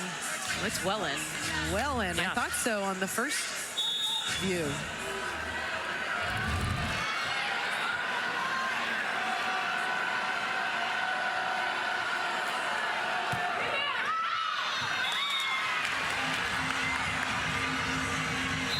A little too much on it. What's been better for Penn State here in set number 3? I think they've started passing the ball better, so Izzy Stark can run her offense to its fullest. You've also seen them utilize the block, use the block by tooling. 0 hitting errors. They had 11 in Big set difference. 2. Big Yes. difference. Hitting 394 against Nebraska in this set. Nebraska hasn't had a block in this set. It's 7 in set 2.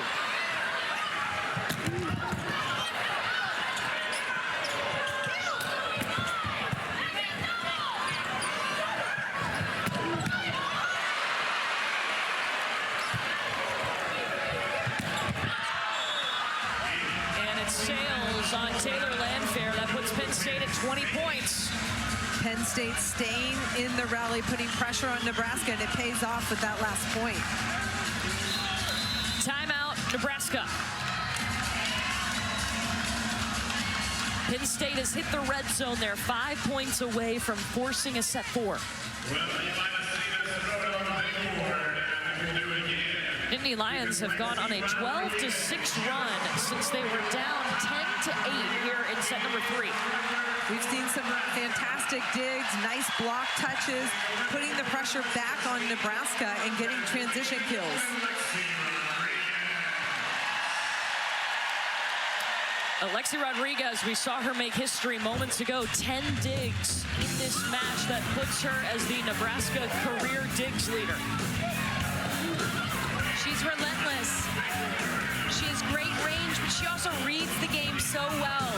She puts herself in great position to make plays on the ball. And then she's just fearless, tracking down balls, keeping them off the ground. She's able to surpass one of her role models, one of the players that made her fall in love with this game.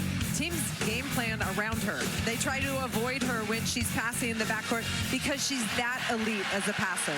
They just announced the career digs in the arena here at the KFC Ump Center. She got a standing ovation from fans here at the arena. Just the third four-time All-American in Nebraska history, a finalist for the National Player of the Year. Penn State's finally clicking on all cylinders. We've been waiting to see that from them so far tonight. I'll be curious to see what Nebraska does coming out of this timeout. If you remember when we were in set 3 in the regional final on Sunday against Wisconsin, they got down to Wisconsin and they were able to fight their way back to sweep their Big Ten foe. Can they do it again here tonight? Madison was listening in on the Nebraska huddle. Well, Katie, I'd expect them to come out and be really aggressive. Coach John Cook said, you guys got a little tentative there. Get up, take a big rip, and tool the block. I love that. You got to go down swinging.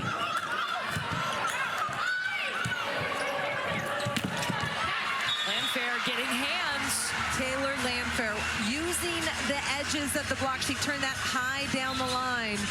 Beautiful transition kill for Nebraska to get out of that rotation.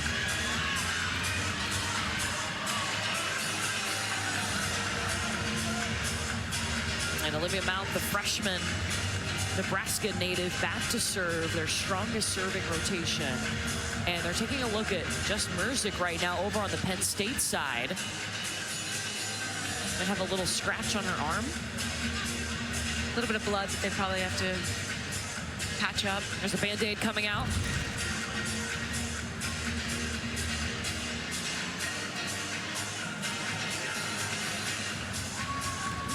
Oh, nice little rug burn.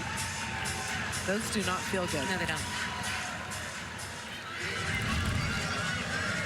Slap a Band-Aid on it, let's go. Especially through the jersey, the long sleeve shirt. Yeah. Yeah, but they get weird about blood on the jersey. Yeah, and they might have just seen some on there. Yep, I can see it on the outside. Bring Bring out the hydrogen peroxide.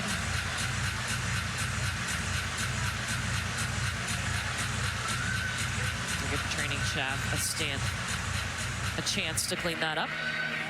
Well, coming up on SportsCenter after this match, full post-game coverage of Broncos-Chargers, the lowlights of Steph Curry's worst game of his career, and Joe Mazzulla's holiday message after technical calls change the game. SportsCenter after the match on ESPN.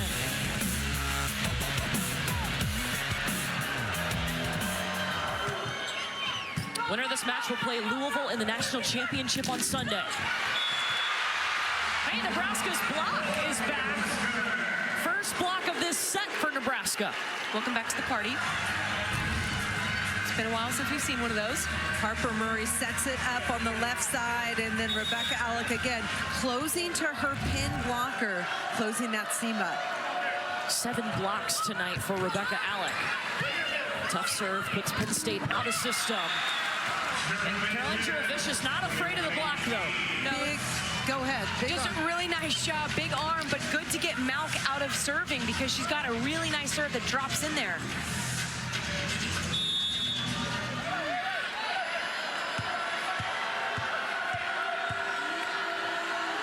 Penn State 4 points away from forcing a 4th set.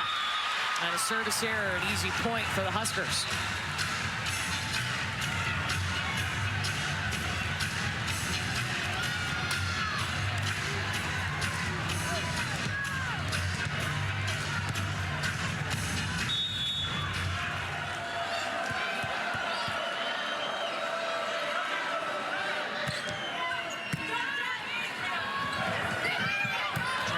Tip in the middle. They say it hit the Penn State block. And that's in. I saw you both shake your head when Trammell tipped that ball. Yes, we did. Good set, high enough for Trammell to stay aggressive, get on top of that. You cannot tip on this Nebraska team. They're too quick defensively. Agreed. I don't mind a tip if it's well placed and it's something you see open up on the court. But right now, when you're trying to force a 4th set, you got to swing against one of the best defensive teams in the country. So Penn State has to call a timeout here. They were up 20-16, and Nebraska has pulled within 1, a race to 25 points. Really nice response by Nebraska out of that last timeout when they trailed by 3 or 4. Nebraska made it to the national championship match last year. They were swept by Texas in a match that surprised a lot of people, but it fueled Nebraska. They went back to work, and here they are again in the national semifinals. This Nebraska team has had a chip on their shoulder all season long. According to that sign. I think I saw Santa in the building earlier. I did too. I saw a couple, which is really confusing. Oh, for Penn State, they have come out. They have not panicked here in a must-win 3rd set. Caroline Jurevicius leading the way with 15 kills. From the beginning of this match, Caroline Jurevicius unafraid to go up and crush this ball, even facing one of the best defensive teams in the country. She's got 15 kills on 26 swings. She's been a bright spot offensively. And right now, as you're trying to close out set 3, you need to go to her. Let's check in with Madison. Penn State's message was basically don't tip, cover and take big rips. Trust your defense to cover you behind the block. He said we will not beat them if we're tipping. No doubt, Madison, no doubt.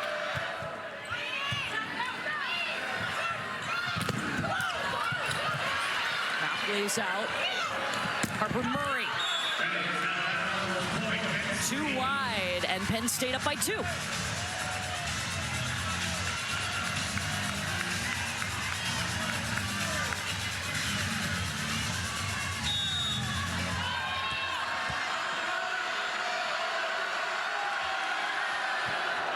Jillian Grimes serves at Harper Murray. And for the first time tonight, Andy Jackson has a hitting error.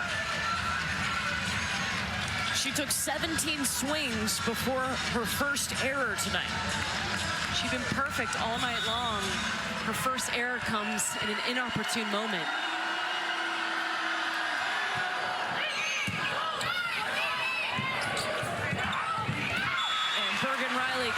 to her. Love the repeat set there, Holly. I do too. I think it gives your hitter confidence. Plus, Andy Jackson's been unstoppable all night long. Why not? But the first contact for Nebraska is putting the ball right in Bergen Riley's hands. She's got all her options available.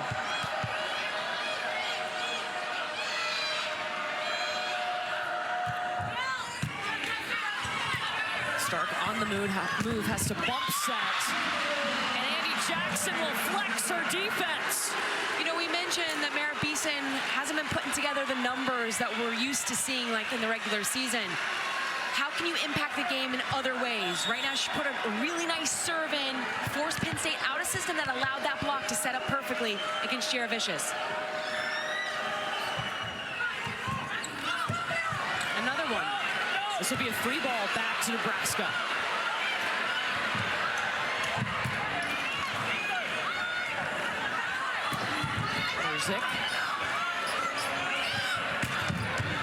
Harper Murray dug up by Izzy Stark, the freshman. Jurevicius. Set point Penn State. It takes exceptional defense to stop Nebraska. Watch Izzy Stark, the right back defender, puts her helmets on, sacrifices her body, and they're able to score a big point at a really crucial time for Penn State. Trying to force a fourth set.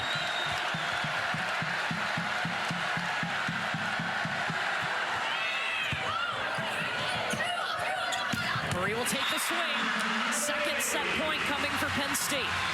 Bergen Riley isolating Harper Murray one-on-one, and Harper Murray's going to win that battle every time. She had every option at her disposal. The whole court to work with. Great set by Riley.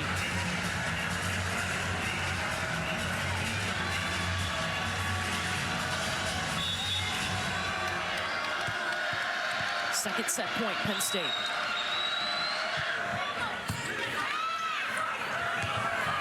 Burzik. Murray out of the back row. It was wide and no touch. We are going to a fourth set.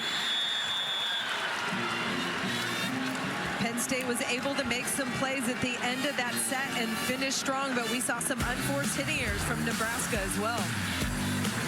Penn State with their season on the line wins set 3, and we play on here in the semifinal. Penn State backs against the wall. They were able to win set 3 to force a fourth set. Caroline Jurevicius and Jess Merzik combined for 11 of Penn State's 15 kills in set number 3. Those two players have to step up and have big offensive performances. I'd also like to see Cameron Hanna. She's able to put points on the board as well, take a bigger role. Nebraska came within 2, but couldn't catch back up to Penn State. What were they talking about in that last break, Madison? Coach John Cook looked at every single one of his players and said, we are at a point in the season where you're going to have to give this everything you have. He said, you've got 25 points. I want everything you have in these 25 points. Courtney?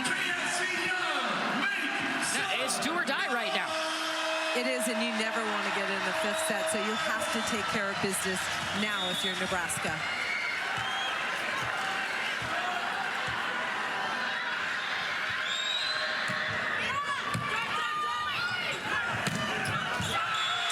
Trammell setting the tone for set 4. I love it. Taking a big swing out of the middle. We need to see a lot more of that. No tipping, especially at this point in the match.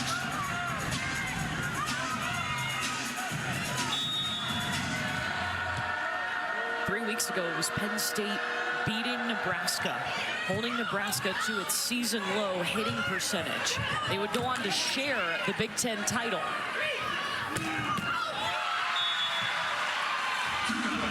Jurevicius. I love the court vision by Caroline Jurevicius. She saw that they were giving her angle and just chops it. Look at the hand, top and side of the ball, taking it cross court, and that catches Merritt Beeson high.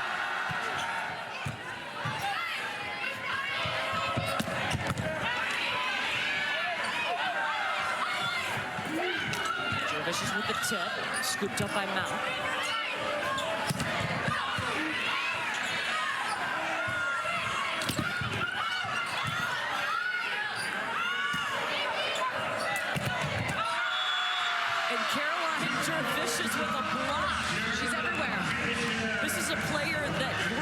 Penn State fan. She had to. Her dad, Joe, was a wide receiver at Penn State. Spent 11 seasons in the NFL. Won a Super Bowl in 2003. And by the way, her sister Ava committed to Penn State. Nittany Lions through and through. Do we know where her dad is sitting? Because I want to know if he's wearing mittens or not, because he bites his nails. He's a nervous Nelly. Here's Joe playing at Penn State and then in the NFL. Yeah, watching him in the regional final against Creighton, he was, man, all the feelings. It's awesome.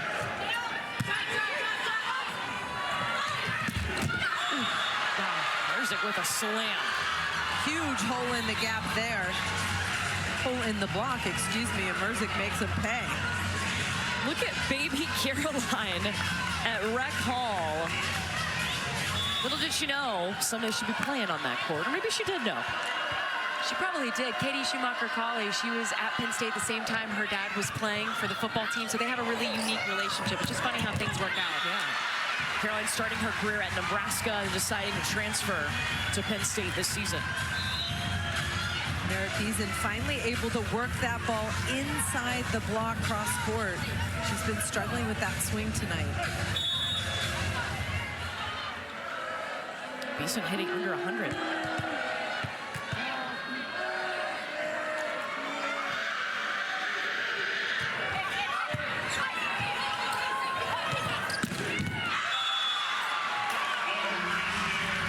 There it is. Jess Merzik gets so quick on the ball. You talked about it earlier, Katie, the 4-to-4, sharp inside the block. The left front blocker looks like they come in for the tip, but this one's placed in front of Lexi Rodriguez, who can't get under it. And you have to wonder what Jalen Reeves would think of that, because it looked like the block went a little bit too wide, gave her too much sharp cross court to take. One-handed National Freshman of the Year. Izzy Stark likes to be offensive-minded. We've seen the two-hand throwdown. That time, a redirect with her right hand on the tight pass. Andy Jackson is backing out of it instead of blocking.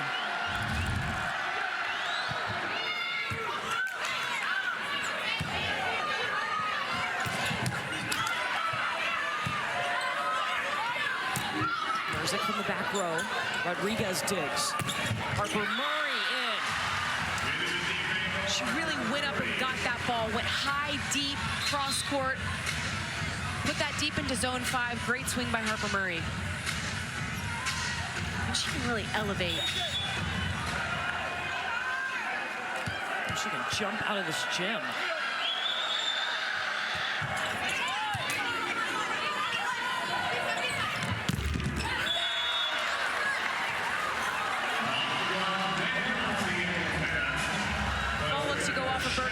Block straight into the antenna. Cameron Hanna elevating, going off the right hand. That ball goes off Bergen Riley's hands into the antenna. The officials talk about it briefly. It is Penn State. Their point.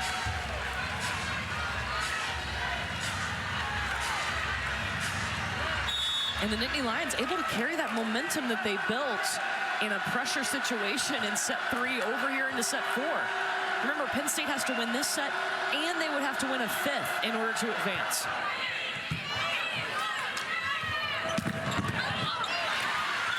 Yeah, you go back to Andy Jackson. Why not? She's adding to her career high, 17 kills now. When in doubt, just Andy Jackson. Yeah. Maybe if she ever wants to run for office of some sort, we could just set up a campaign for her. Why is that so hard to stop? I think it's the arm speed and the high contact point. Andy Jackson gets up, and then, like I said, she can cut that off anywhere and drive it anywhere on the court, which makes it tough to stop defensively. Hitting .762.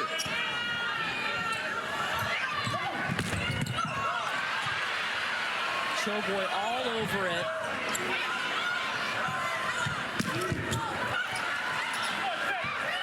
Landfair. Dropped in. Oh, and Taylor Trammell felt it.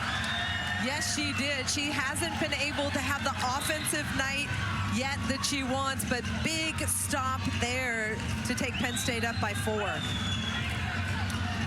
slowly but surely you're seeing Penn State's defense at the net pick up. We've seen a couple of blocks. They're still playing really clean volleyball. 0 errors so far in this set. It's a drastic turnaround from set 2. And then you miss your serve. As soon as I say that, then we have a service error. But still pretty clean. Yes. Yeah, offensively, Penn State hitting 600 to start set number 4.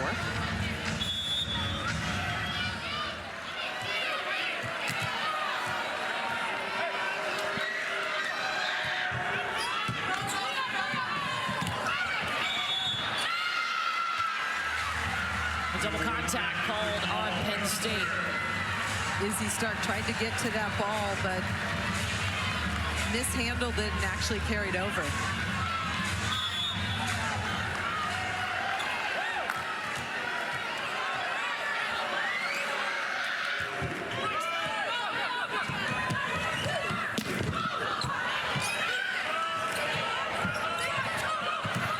Tipping out of the back row.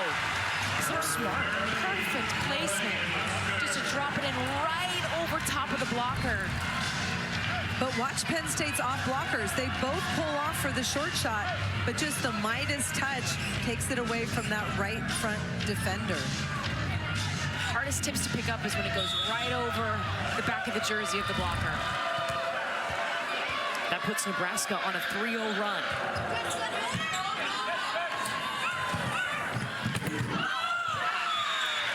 Cameron Hanna was far off the net and still terminated. The connection wasn't great. Cameron Hanna was already in the middle of her approach and the timing was off, but still took a big rip at it, and it paid off working through the block of Nebraska. She's up to 11 kills.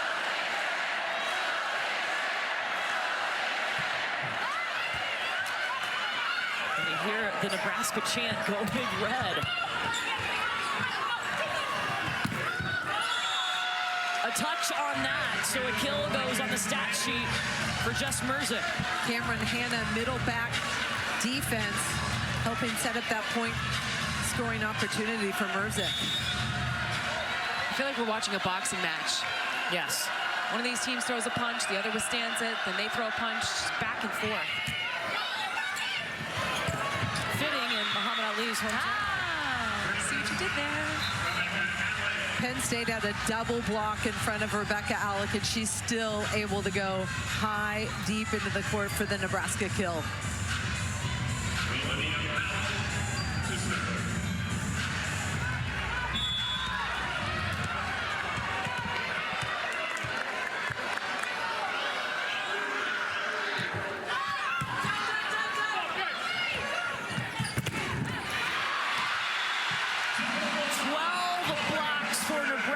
Tonight.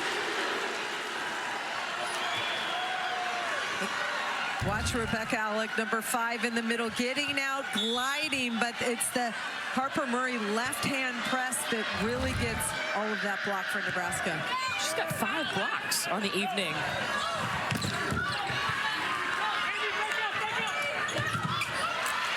Trammell dug up by Bergen Riley.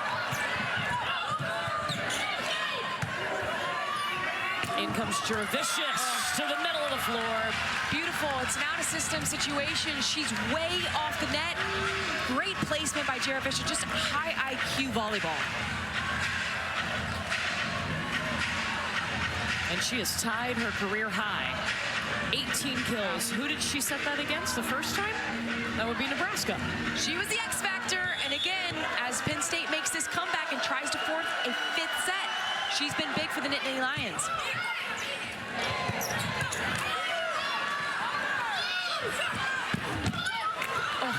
Oh.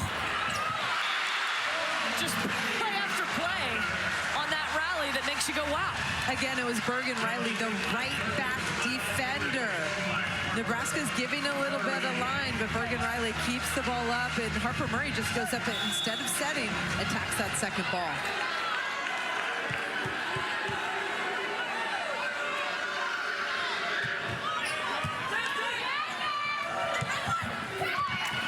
With the tip, Harper Murray. Free ball back to Penn State. Rodriguez leans into it.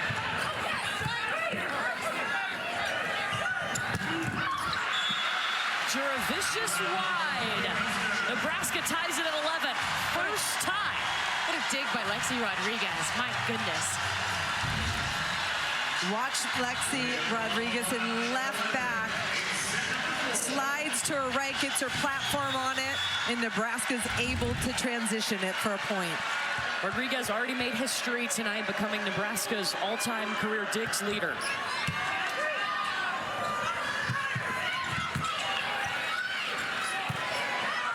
Tight. Too tight. Oh, and a little stare down from Caroline Juravicius after that block. She's feeling it, offensively and defensively. For Nebraska, they cannot set that ball too tight. Harper Murray's terminal if you give her room to swing around the block.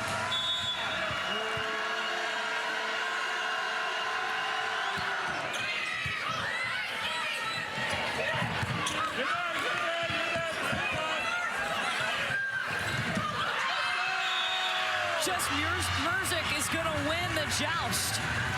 Just well-timed by Murzik. That ball was so high in the air, they had to wait. She's going against two blockers in Beeson and Jackson. Presses over at the right time, just skirts it through. Penn State back up by 2.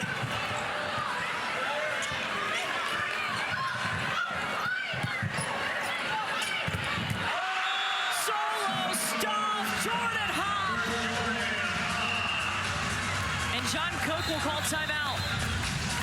Incredible discipline in the middle. Jordan Hawk sees that it's going tight, gets her hands up and over quickly for the Penn State point. An epic match here in our semifinal. Timeout, Nebraska.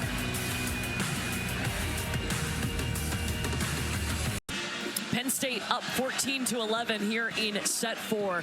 Both of these programs a deep, rich history of winning national championships, of having great talent. Just look at the Olympic roster from Paris. The alumni from Penn State on the Olympic team that won silver. Haley Washington and Micah Hancock was an alternate. And then the Nebraska alums playing for Team USA. Justine Wong-Arantes, the libero, Kelsey Robinson-Cook, and Jordan Larson. And that is 5 players coming from these 2 programs on the U.S. national team roster. You also have Megan Hodge-Easy on Penn State staff. She's an Olympian as well. Jordan Larson, you see her there. She's an assistant coach for John Cook. He didn't give her a lot of time off after playing in Paris. He gave her 0 days off.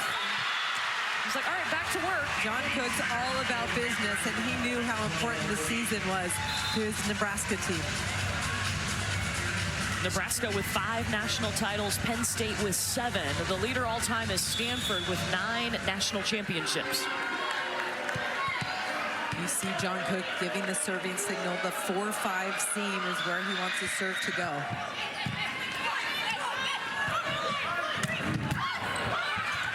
It's going back over.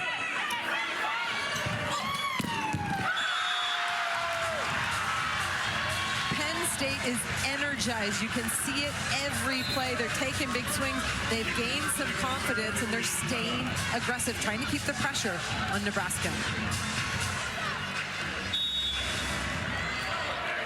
We've seen Nebraska side out throughout the course of set 4, but they haven't made a push quite yet.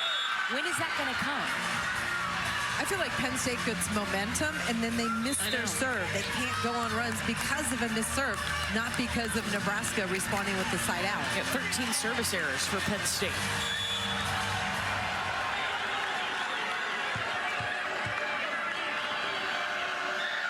Nebraska led this match 2 sets to none before Penn State won the 3rd, and there's an ace for Harper Murray. Head coach John Cook of Nebraska challenged Harper Murray. He said, you need to pick up your service game, and she has really responded to that. She's been putting up incredible service numbers lately for Nebraska. He said her serve last year was terrible. Yes, he did. Now it's not. Back-to-back aces. I'd say so. He doesn't even crack a smile, though. No. Unbothered. Flat and clean, what we call a flean serve. Lots of movement, tough to track as a passer. You see the bottom just drop out. The fist pump. Intense. Yeah. No smile, but the fist pump. Tied at 15. thanks to a 3-0 run by Nebraska. Nebraska fans, you can hear the Go Big Red chant. They're energized with Nebraska tying it up in this set. Well, I asked when were they going to make a push. Harper Murray obviously getting it done from the service line. You never want to wait too late to make that push for the momentum. Great time here to tie it up at 15. Now it's a race to 10. Madison, there's a lot of Nebraska fans in the stands. Yeah, Courtney, Nebraska fans are a huge reason that this record was broken. Now, this fan base doesn't just show up to home matches. They travel as well. And I talked to some of the loyal fans who said, if Nebraska's there, we're there. We're basically glued to their hip. And one fan even told me that he missed his grandchild's birth to support the Huskers in Tampa last season. Guys, this point, I'd call Nebraska fans the most dedicated fan base in the entire country or world at this point. Wow. Volleyball game, your grandson's birth. Let's rethink that. They were cheering, coordinated cheering, by the way, yesterday at Nebraska's open practice. And also multiple corn shirts in attendance tonight. We saw Rebecca Alex's family with the corn shirt last week. You can't miss it in the stands. Corn shirts are trending, especially in the sea of red. You know what? I'm going to just say it. Oh. I'm not okay that we haven't seen a Runza hat make its way to Louisville. Does the Runza travel? Could they not fit that in their carry-ons? Swing is long, and Nebraska has its first lead here in set 4. 3-point run with Harper Murray on the back line.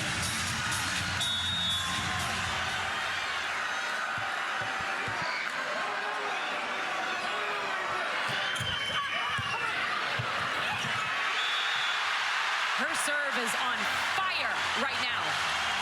And it's crossbody down the line with pace, and the bottom's dropping out. Jess Merzik's an excellent passer down that line, and she's struggling to pass this ball. You don't necessarily need to step up into the court, but you got to be ready for this ball to drop, so you got to move forward and get up underneath it. She's yo-yoing them.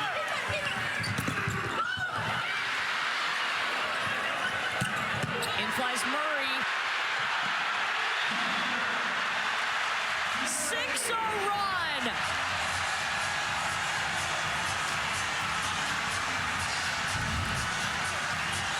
This one rattles through the seam, but Lexi Rodriguez slides under it, lifts it, and then Harper Murray out of the back row in transition deep to the corner. When you say she's yo-yoing them with her serve, what does that mean? Well, prior to that, she's dropping the ball right over the net, so she's trying to yo-yo them short, and then the next serve, she'll hit them high, deep in their shoulders, right? So she's moving them forward and then back, forward and then back, yo-yoing them so they don't know what to expect. A 6-0 run put Nebraska on top. A win in this set, and they are moving on to the national championship match.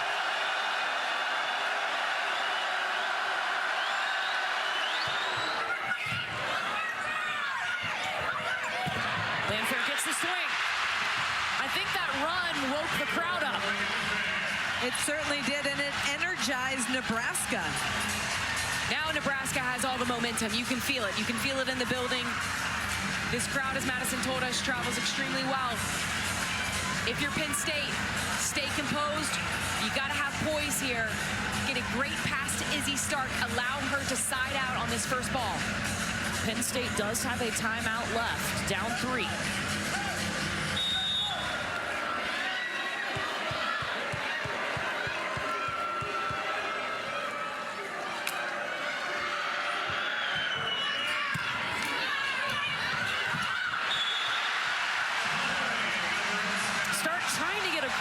But just pushed it wide. Jillian Grimes, perfect pass. Izzy Stark wanted to turn and dump that with 2 hands, but there was no block in front of her to go up and joust with. And so Penn State will call its final timeout. Unbelievable. She's already the freshman of the year. Big Ten freshman of the year as well. Right now, put up a good ball for one of your hitters to go up and get it.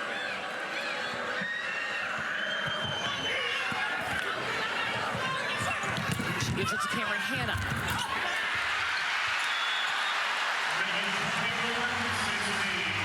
Bergen Riley and Rebecca Alec too much defensively at the net on that last swing by Cameron Hanna.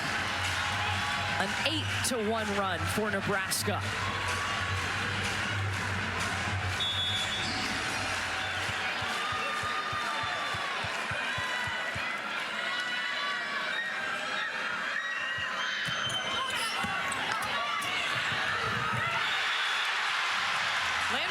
Shuts down Izzy Stark.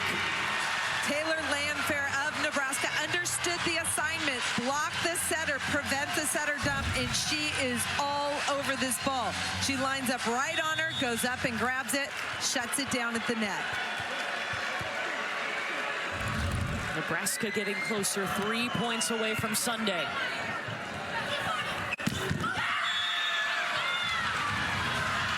Cameron Hanna working the outside of the block, trying to keep Penn State alive. They need to create some point-scoring opportunities, and it helps. Caroline Juravicius back on the court for Penn State. She's leading them right now, tying her career high with 18 kills.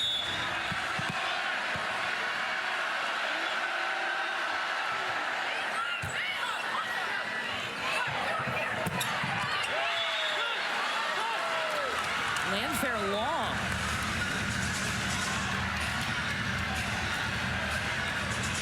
Nebraska in a two-hitter rotation. Harper Murray in the back row.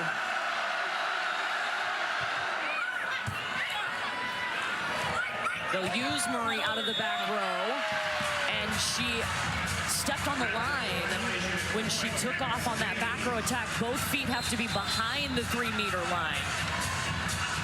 So John Cook will use his final timeout.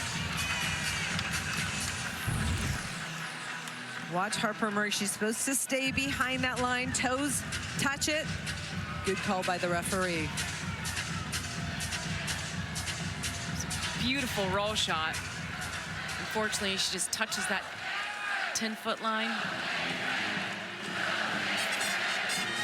So that puts Penn State on a 3-0 run. Time to work with here, down 22-19, and their season on the line. Penn State looks loose on the bench, trying to keep the pressure on Nebraska. It starts with the tough serve. Jess Merzick told us we try to crack a joke, we try to dance, we try to keep smiles on our face, especially in big moments. You don't want to make the moment too big. You don't want to get too tight. Feel that pressure, and so you see them trying to stay relaxed here in this huddle as they get coached up. Looking for their 11th appearance in the finals. Meanwhile, on the Nebraska side of the floor, at the top of the stat sheet, Andy Jackson and Harper Murray. Andy Jackson, a career high with 18 kills, and this is the third match in a row that Harper Murray has had a double-double. They've packed a 1-2 punch, 18 and 16. It's interesting when you flip over to Penn State, Caroline Juravicius has 18 kills, and Jess Merzick has 16 as well. The same production. Stop laughing. It's been a long night, Courtney. She just spit on her water. It's our bedtime.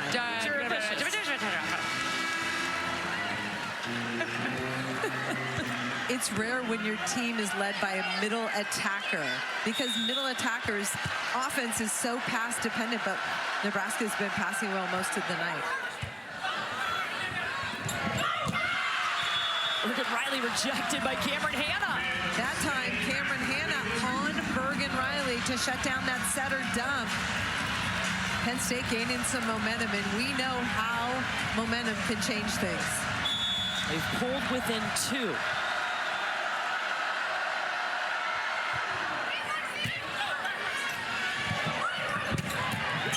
No problem on that boat back row attack. Great takeoff, explosive. She's so dynamic once she takes off from the floor. And then it's the big arm cross body. Izzy Stark was right back and just couldn't get out of the way.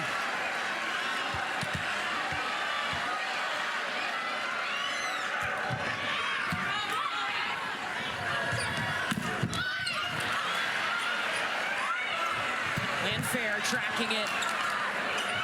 Start to Hanna. Around the block. Great take by Grimes to get that point for Penn State. I like seeing the big swings when they have opportunities. Penn State needs to stay aggressive. You can't tip your way to 5.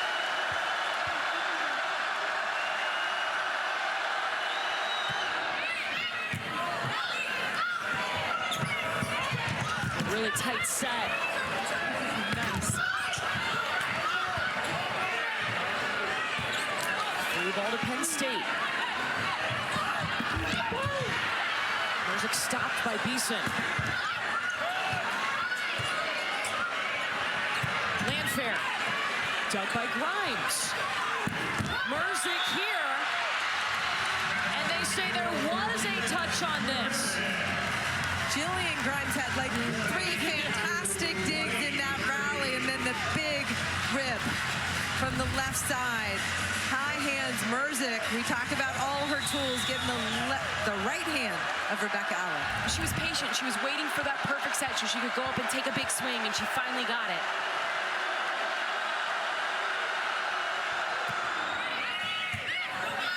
Rodriguez on the pass. They go to Rebecca Allen in the middle. Match point, Nebraska.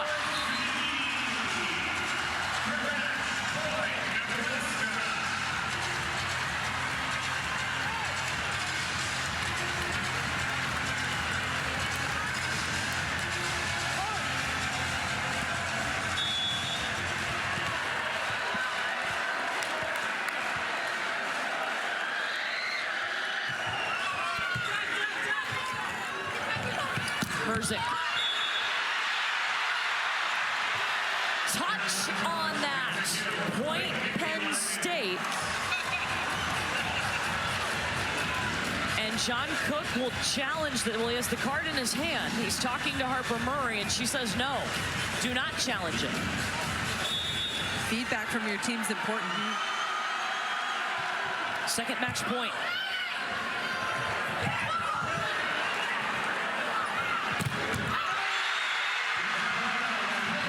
Blocked out. That would tie it at 24, but John Cook will challenge. Jess Merzick gets on the floor, keeps it alive, and look at Juravish's tool. Harper Murray, the outside blocker for Nebraska, and it's clearly out of bounds.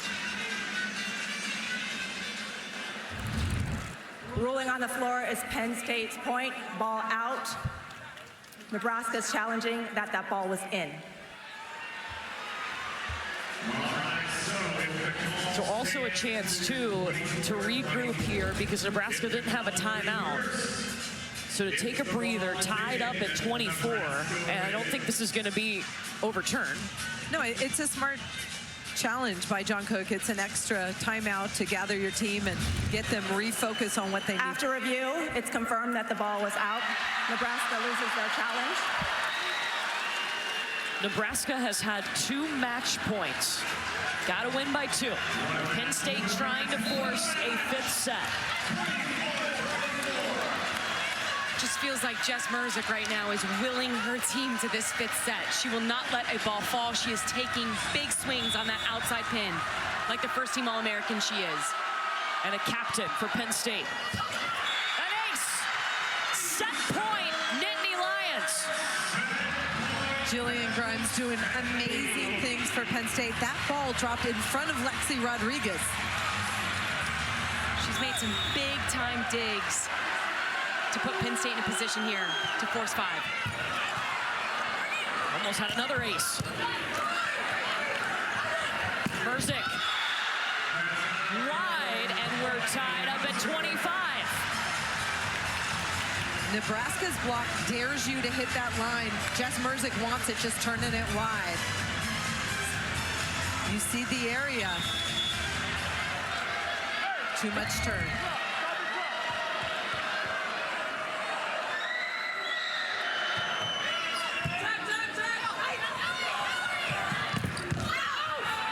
Merzick tooling the block. Second set point, Penn State.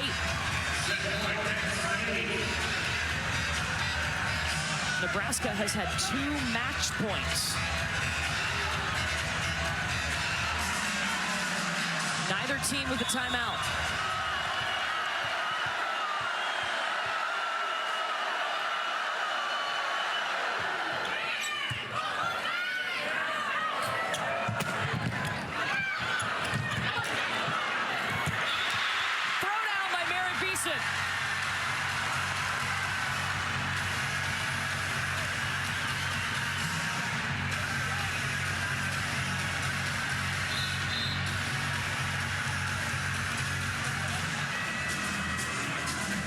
And then Penn State challenging.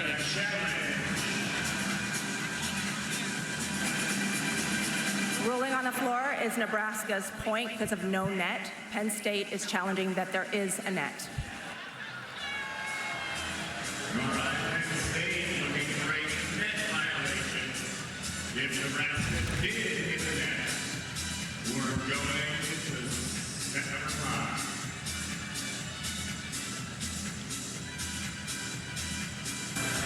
After review, it is confirmed that there was no net. Penn State loses that challenge. Also, that ball is in the plane of the net, so it is up for grabs for Merritt Beeson to go over and throw down. That part of it, not something you can review.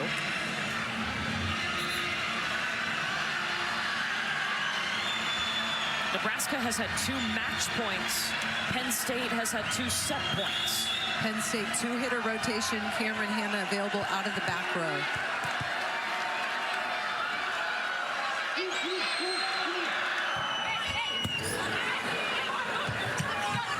Merzick will take it. 4-4. Third set point, Penn State. Great job by Izzy Stark there, just putting that ball high in the air and letting Jess Merzick go up and get it.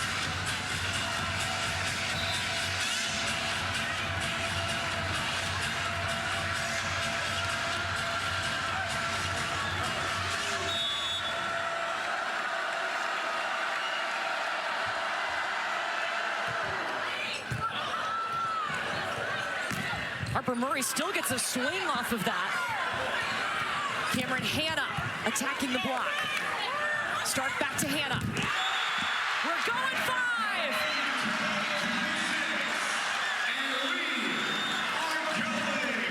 The plot thickens. Penn State survives 2 match points. They end on an 11-4 run, and we will play 5. Did it to Illinois back in 2018. You have to have so much respect for the mental resilience that Penn State has shown to be able to force a 5th set here. And now it's anybody's game. Head coach Katie Schumacher of Penn State has kept her team loose. Talked to her freshman setter, kept them focused in believing that they could push this match to 5. Let's check in with Madison. Well, I hung out around the Penn State huddle after that match, and an 11-4 run to push Nebraska to the 5th set. Are you kidding me? And the Nittany Lions, they're very fired up about that. But Izzy Stark was seemingly the least fired up, but it's because she's so calm. And you guys, the composure that she has shown as just a freshman throughout the entirety of that match is of the utmost elite level. Yeah, Madison, Taylor Trammell told us that she's like a 6th year when she steps on the court. You never know that she's a true freshman. For Nebraska, you had 2 opportunities to close this thing out and get it to Sunday. You couldn't do it. How do you approach this 5th set? You have to focus on the details. Merritt Beeson has had success down the line. She went away from it, finding a kill right there, going back to that line kill. You also have to wipe the slate clean. It doesn't matter how we got to set 5. You're in set 5 now. That's all that matters. We played a 15. You have to win by 2 still. They'll switch sides when somebody reaches 8 points. Juravicius tracking it down. 19, a new career high. Incredible. Caroline Juravicius, game face, so competitive, and continues to take big swings for Penn State.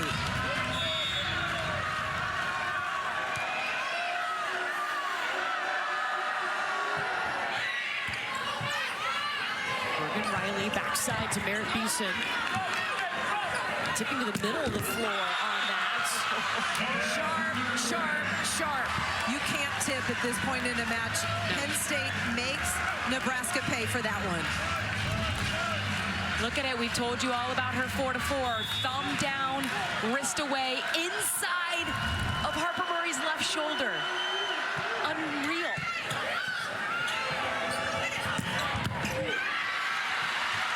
Beeson terminating.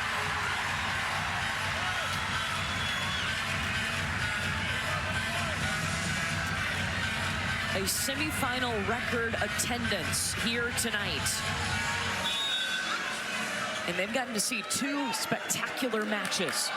Louisville won in 4, Somebody's going to win in 5 here. Long.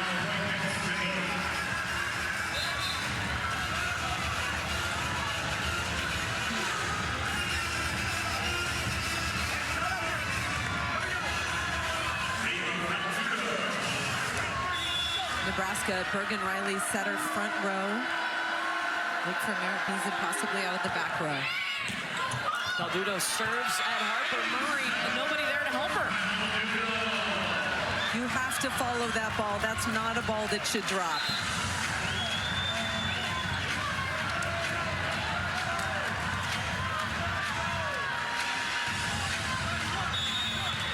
Three best passers in the backcourt right now for Nebraska.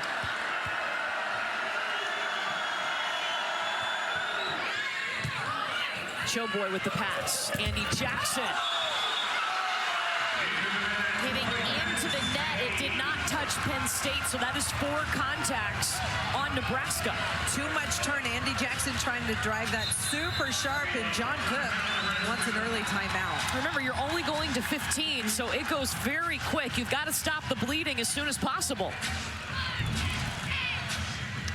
We've seen this work time and time again, Holly, all night long.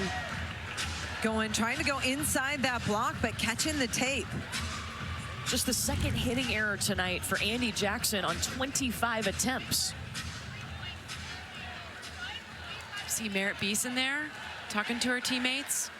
She's the veteran leader on this group, her and Lexi Rodriguez. Their goal to get back to the national championship match in back-to-back seasons. For Penn State, they've been a team that's been loose. We haven't seen them even when they had all the pressure in set number 3. They were down 2-0, had to win it. Able to get the job done. Well, the history is different. Penn State hasn't been to a national semifinal in quite some time. They said, we're going to enjoy this moment. We're going to play loose. We're going to play free. And we're going to hope for the best.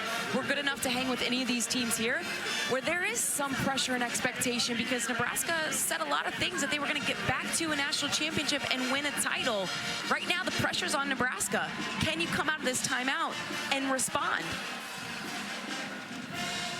I like this early timeout by John Cook. I think it's great. You do not want to let Penn State get too far ahead. Agreed. For Nebraska, they're seeking their 12th national championship appearance. It would be the 11th for Penn State. Penn State has not been in the national championship match since 2014. That was also their last national championship they won.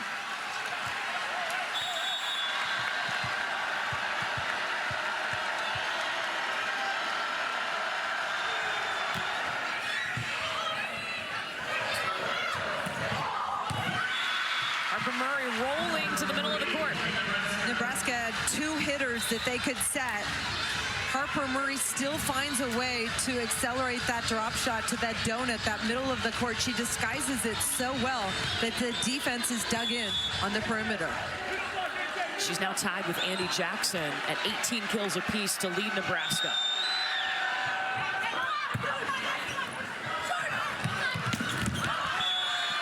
It was touched. Point Penn State and Jess Merzick.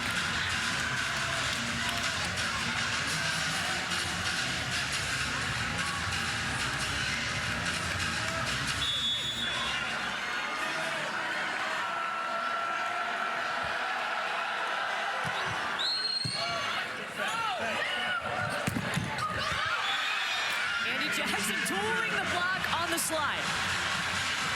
Jordan Hop there just cannot turn that ball back into the court. Andy Jackson, who's been so good at this off 1-foot slide. Look at Jordan Hop. Hands there, just does not press it back into the court for Penn State.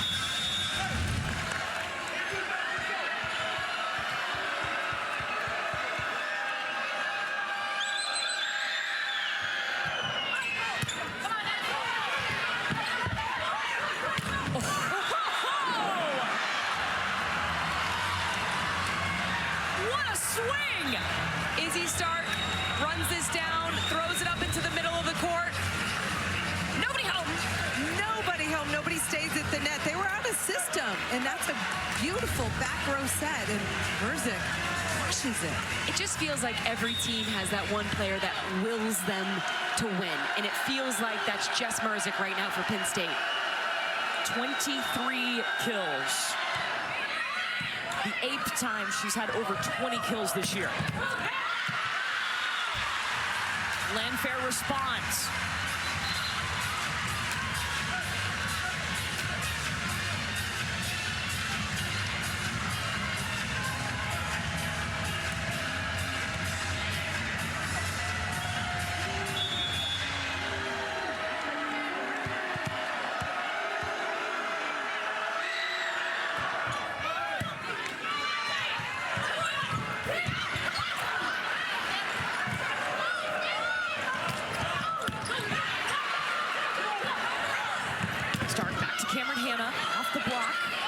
Lexi Rodriguez will bump set. Landfair, it's too tight.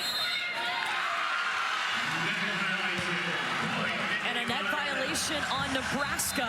Penn State the first to 8, so they will switch sides.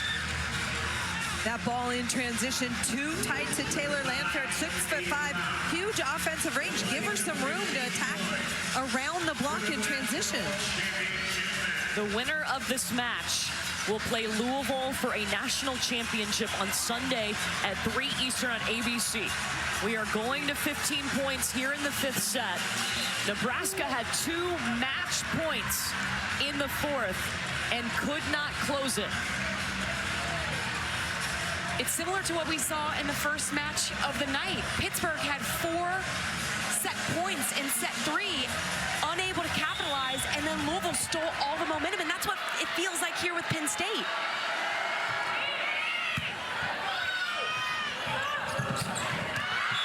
Touched. Taylor Landfair from the right side gets a touch off the block. Nebraska just down by 2.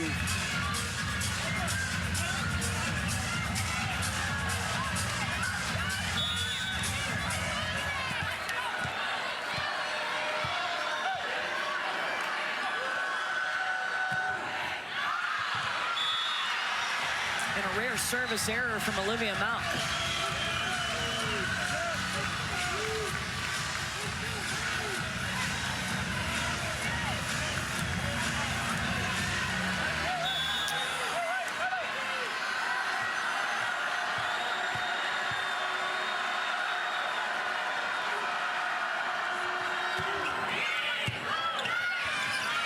Perfect pass. Rebecca Alec in the middle. Nebraska handling that tough serve, putting it right in Bergen Riley's hands. She has such a good connection with Rebecca Alec. That connection has improved as the season has gone on.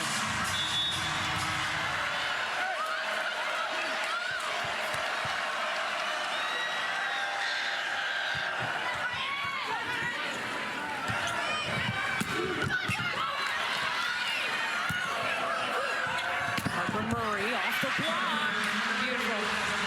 Nebraska down by 1. Smart, flat swing by Harper Murray off the block. Pretty well-formed block by Penn State. Taylor Trammell gets out there and closes. Love that choice. What a battle. How much fun has this been the entire night? The level of play that we've seen from all 4 teams has just been phenomenal. It reflects what we've seen through this whole tournament. Yeah, the parity's been so good. Yes, we have 4 1 seeds here, but the playing field is so level. It feels like for the first time in a long time. Yeah, all 4 of these teams were pushed. They had to work so hard to make it here. And now it comes down to one of these teams moving on will be decided here in this 5th set to 15 points.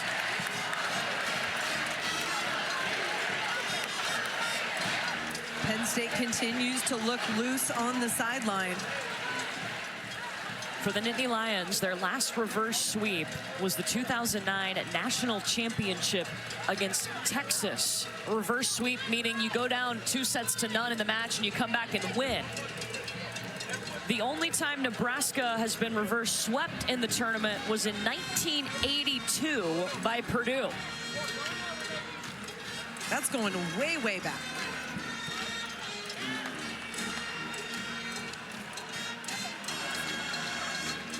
What's allowed Penn State to jump back in this match after being down 2-0? Defense. I mean, we talked about defense being a huge factor. They've been able to dig some balls and set their big 3 pin players up for kills. And they cleaned it up. Again, 5th set here so far, 0 attacking errors. In set 2, they had 11. They also had 6 service errors, 5, 6, something around there. You can't give away free points to one of the best teams in the country. They cleaned it up, and that's why we're here in a 5th set.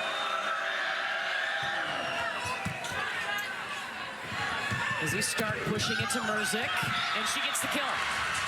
And that's exactly why they called the timeout in the Penn State timeout. They called it just to take a breather. Coach is happy with the rhythm, but they just needed to sit and wait a second because siding out is in their nature. They practice it every day, so the timeout was just for a breather.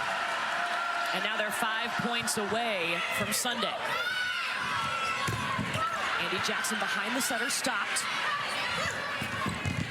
And Harper Murray, an easy shot into the block. Nebraska looks a little bit tentative. They're getting tight. She hit that shot in sets 1 and 2, and it worked, and now it's not. It just feels like things are not going Nebraska's way right now. They're running out of time.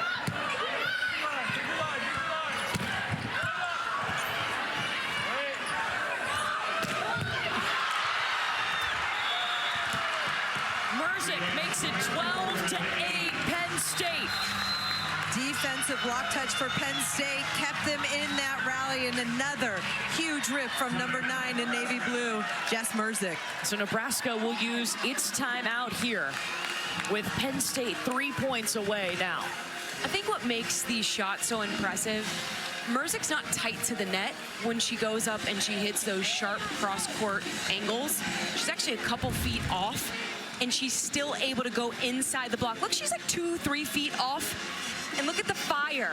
She touches 10-8. I mean, so she gets up there, but goes right inside the block, and that's what Jalen Reese talked to this team about in terms of Nebraska's block. You don't want to overrun it because Jess Merzik's go-to shot is that cross court, so they need to stay inside a little bit more, Holly. Agreed. I think that block is floating out and opening up that angle for Jess Merzik.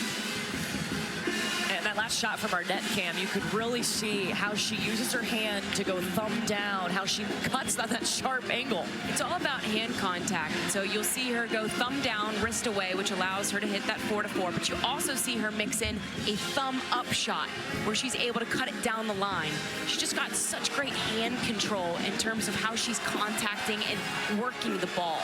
And best hitters do have fantastic hand contact on the ball. Harper Murray is one of those players with really nice hand contact on the ball. It's been an incredible season for Penn State. In a season where they got the news that their head coach, Katie Schumacher-Cawley, has stage 2 breast cancer. The players told us every day she comes to work and she is the same person, even though she is fighting a much bigger and more important battle off of the volleyball court. I thought it was telling the players say they're focused on doing their job on the court, so Katie Schumacher-Cawley can focus on what's most important in her life right now, which is her battle with cancer. Doing it for their coach. Merritt Beason has been pretty quiet tonight for Nebraska, but that time finds some open area down that line for her 8th kill.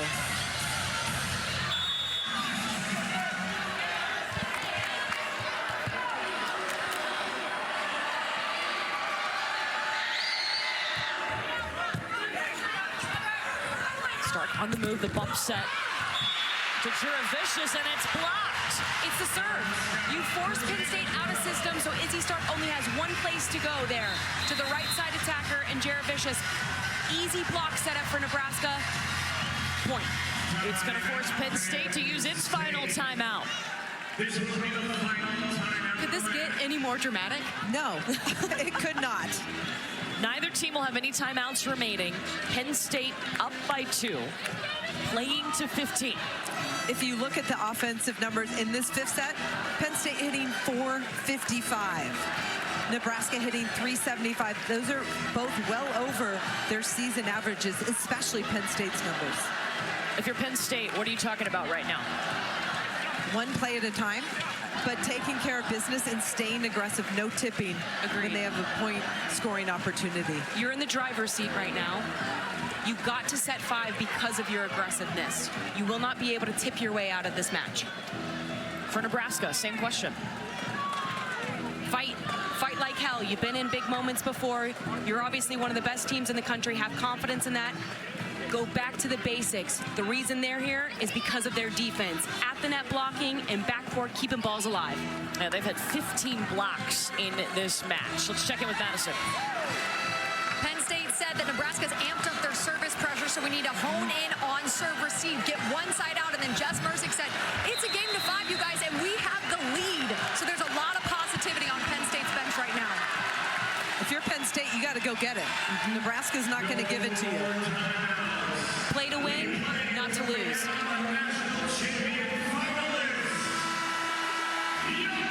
Winner gets Louisville in the national championship match on Sunday.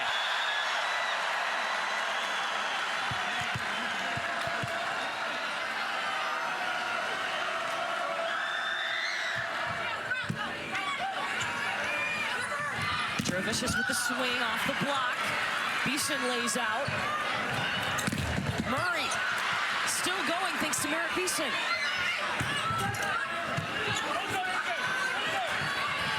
Other Penn with Jess Merzick.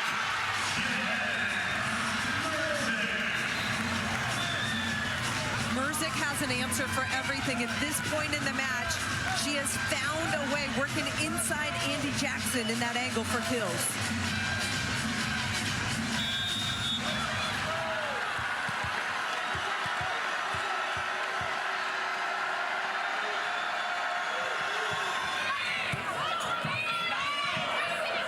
They'll push it to Harper Murray. Oh, the classic shoulder dig. Can't fish it out of the net. Missed opportunity, quite frankly. You get a dig off a shoulder, you just got to keep that ball in play, allow somebody to free ball it over. You can't push it tight to the net. Agreed. Every touch matters. For Penn State, Izzy Stark, the setters in the front row. Watch Jordan Hopp run a slide and Cameron Hanna hit out of back row down the middle.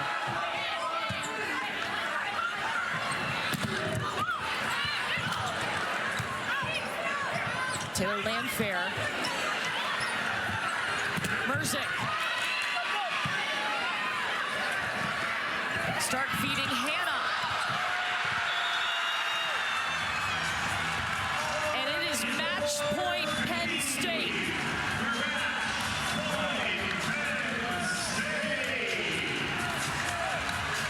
Nebraska had 2 match points in set 4 and couldn't finish. Can Penn State?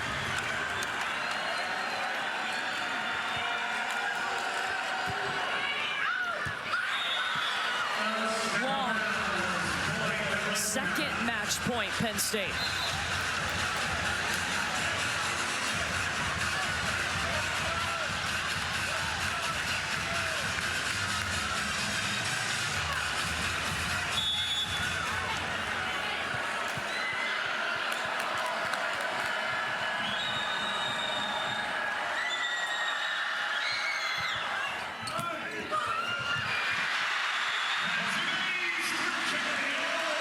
Kennedy Orr with the ace. Third match point, Penn State.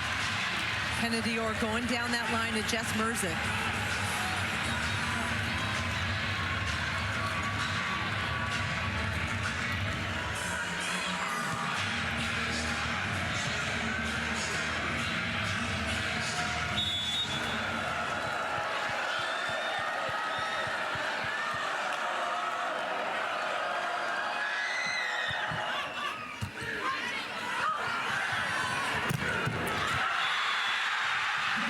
For the first time in 10 years, Penn State will play for a title.